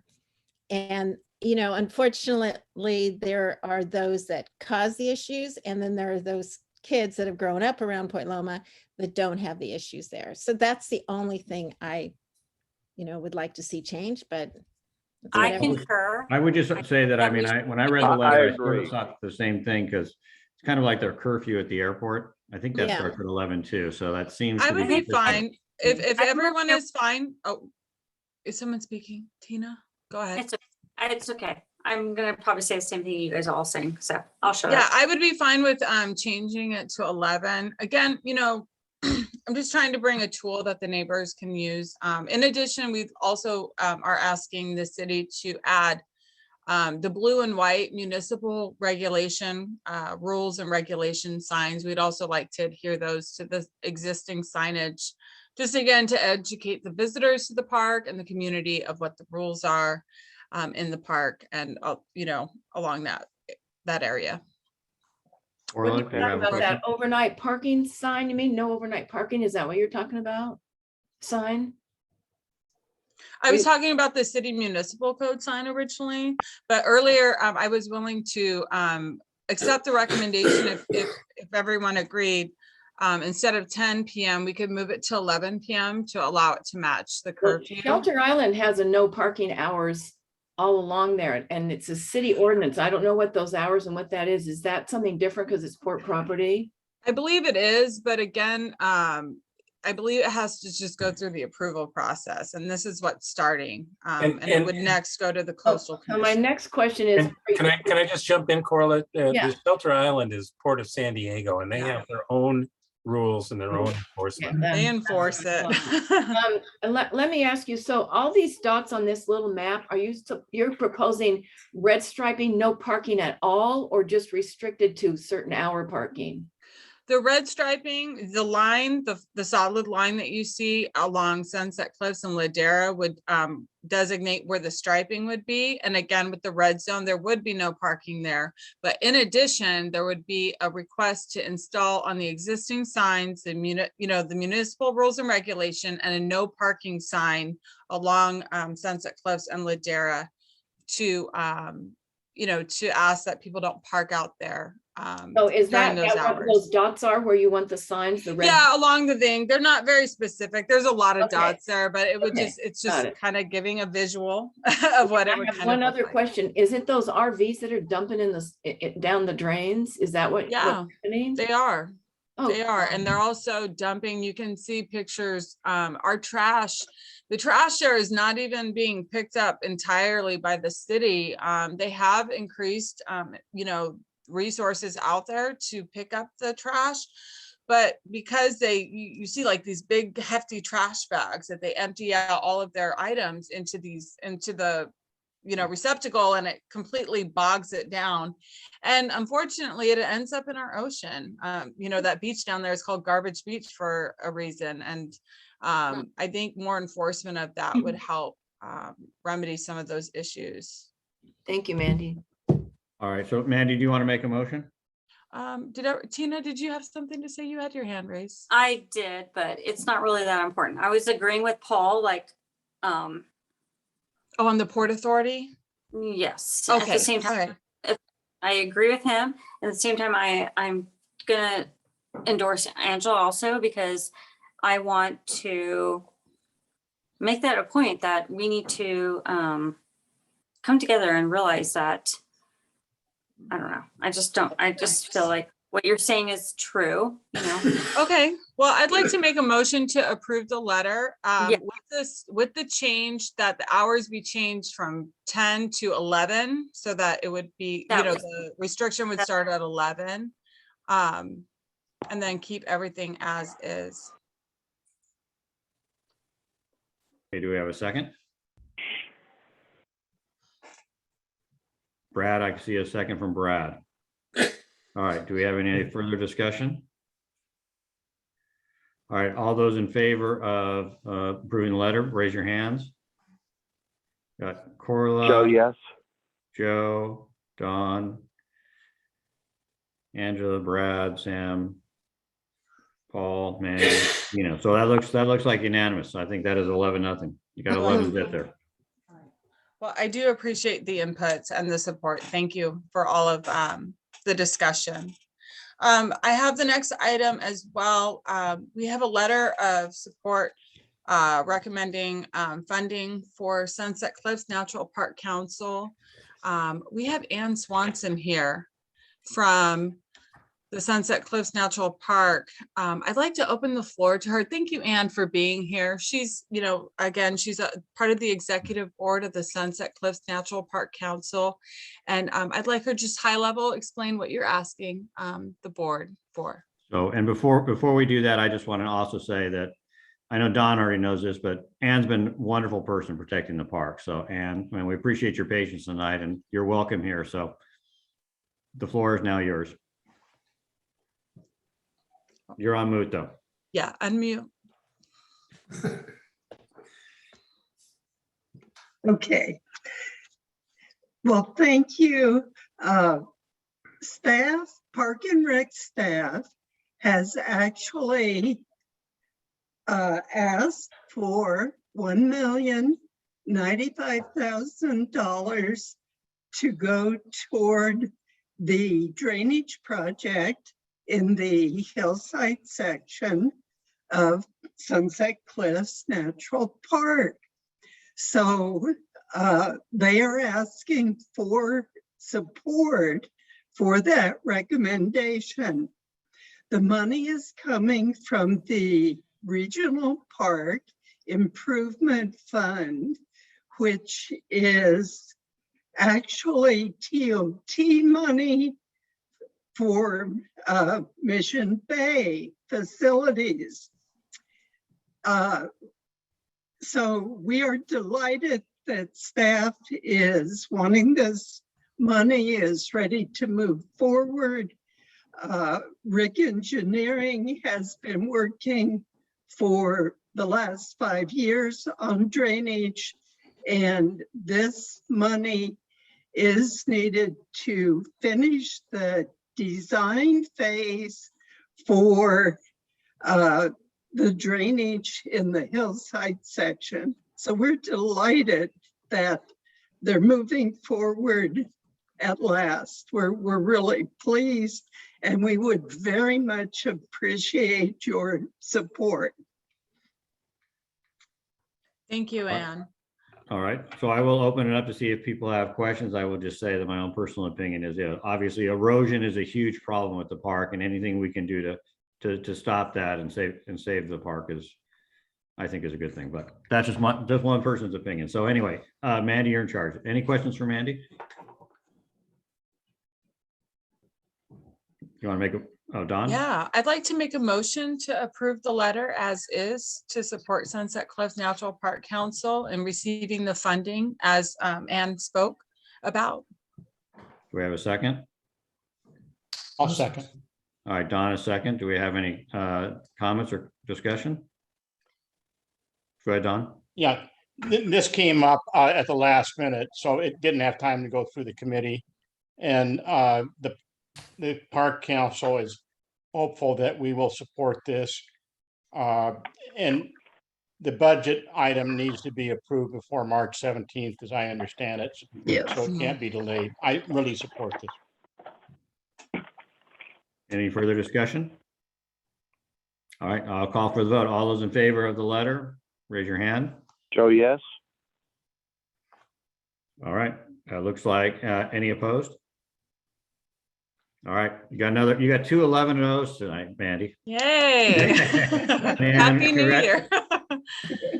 Well, and I'll be sure to get, once Fred signs it, we'll forward that on to Sunset Cliffs, to you and the board to have for your records. So thank you for being here. I really do appreciate your time and all the work that you do for the park. Thank you. Thank you. Thank you, Ann. Yes. All right, well, that brings us to the end. I'll open it up to see if anybody has a committee report or anything else they want to add to the meeting. Mandy? I just want to let you know that we have been meeting with the high school liaisons, Eva and I, and it's just a great pleasure to work with these young kids and see them wanting to get involved, and also, have a passion for environmentalism. So Caleb and Anna have been meeting with us. It seems that they are going to be making a recommendation through the environmental subcommittee with regards to the street sweeping and the signage, as we know that there's some issues with street sweeping. I know Corla is all happy because she's been talking about that for a long time, and we need to make sure that there's consistent scheduling as well as enforcement for our street sweeping, because that water and that debris goes into our storm drains, and if there's an accumulation of that, more chemicals and toxins end up in our ocean. And so we're asking for more enforcement, additional signage, because some places don't have signage in the along the streets that's clearly marked. One issue that has come up, I have been approached by some businesses that are in the business districts. They tend to have alternate days of sweeping based on the sides of the street. So one side will have a street sweeping on a Wednesday, and then the alternate side will be on a Friday. And then, it's on a lot of time with restricted parking for these storefronts. And so we're looking to see if there's a better schedule that the city can implement for some of these districts to help encourage people to not be limited in, shopping at storefronts that have less parking. But again, it's been great to talk to them. We have also talked to the high school principal, Kelly Lowry. He's been very supportive of these students. And there's a few items that they are wanting to pursue within the school district. And one of those is solar panels to be installed along the building.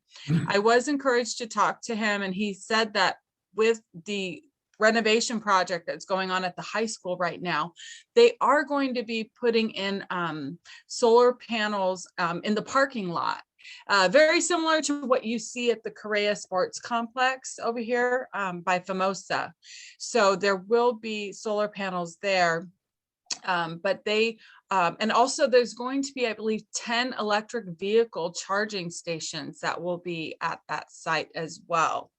And so they're going to, we're going to kind of go down the rabbit hole with the school district to see if there's any way that we can coalesce and advocate for solar panels to be installed on the buildings to enhance and to maximize that energy, that clean energy. And then another option that they had recommended is through the health and wellness in the cafeteria, the school district does provide meatless options every day of the week. And one of the recommendations was to potentially reach out to health and wellness to request better renderings and a variety of meatless, plant-based options for the students to participate with making a better and healthier choice for themselves and for the planet. So we will be having, we'll most likely be having a meeting next month for the environmental committee. It will be held on March 9th at 5:30 p.m. And hopefully by that time, our students will have a plan and some form of recommendation that can be considered through that committee. And then we'll bring it to the entire board for recommendation. Being that it's going to be held on the same day as our election, Eva most likely will represent and present that topic if I'm unable to come into the meeting, due to election committee duties. But like I said, it's just very encouraging, and I really want to just participate, allow maximum participation and continue on the high school liaison program in the future, because it's just been really a great positive experience for the both of us, Eva and I. One suggestion, I think the street sweeping thing, and that makes me happy. That was so funny. The street sweeping thing, it's about signage. If you've ever gone on the city's website to try to find out what your date is, it's like impossible. And I can't see, especially areas where there's renters and a lot of street parking, and like I'm so close to Rosecrans and Commercial District, people they just don't know, and they don't move their cars. So I think signage, I don't see it happening. I don't want to be a negative Nancy, but I'm so pleased that these kids are really getting into that. And then at the March meeting, how many people are on that election committee? You were talking about that. And if you guys are out of the meeting, will we have a quorum? And can you check into the meeting on your phone or something? It just hit me that we might not have a quorum. I would be willing to do that, with cell phones, technology is, it's very easy to access the Zoom platform for you from your cell phone. So I definitely would be willing to do that. And so if there's any quorum issues, that would help alleviate that. And I'm sure Angela can instruct the other committee members, sitting there with ballots is one thing, waiting on ballots. I think counting might be a different story. But again, I think we'll try to have an ear in and listen in as the meeting goes on. I think that'll help with any quorum issues. Do you guys have 5 on your committee? We have myself, Mandy, Robert, Paul, Matt, Sam, and Matt. a little bit of Matt. Yeah, well, because we won't have a quorum. So you guys, if you can kind of figure that out in your process to Yeah. give I us. can bring my computer too, and I have a hotspot, and we can be present. Okay, good. Thank you. My thought on Thank you that for was I was going to have very few action items on that, but if there's projects that are coming up through project review, that would probably be the time that we definitely need to have a quorum so that we can get those projects pushed forward through people. We can't have a meeting without a quorum, even. Yeah, we need you guys at the beginning, and then we need you guys to be there to vote on the projects. Okay. All right, we can make that work. Yeah. Yeah. Yeah, it used to be when we have our meetings from 6 to 8 in the library, and then the voting was, I can't remember, Fred, what hours, but voting ended at 8 and the meeting tried to be done by 8 so that everybody was, able to be in the, anyway, because they were sitting right out there in the lobby, they could hear and stuff. So it's just all different, obviously, with COVID now. So, yeah. But again, thank you guys. Thank you so much. Emphasis on the word tried, Corla. Exactly. All right, well, that was a really good meeting. I really appreciate everybody's good work, and we got a lot of things accomplished, and we got a lot of good information out for the community. So thank you, and we will see people maybe at the candidates forum and at the meeting next month. So thank you. And it's only 8:18. Thanks, everyone. Really good. Yeah, it's good. We're hauling.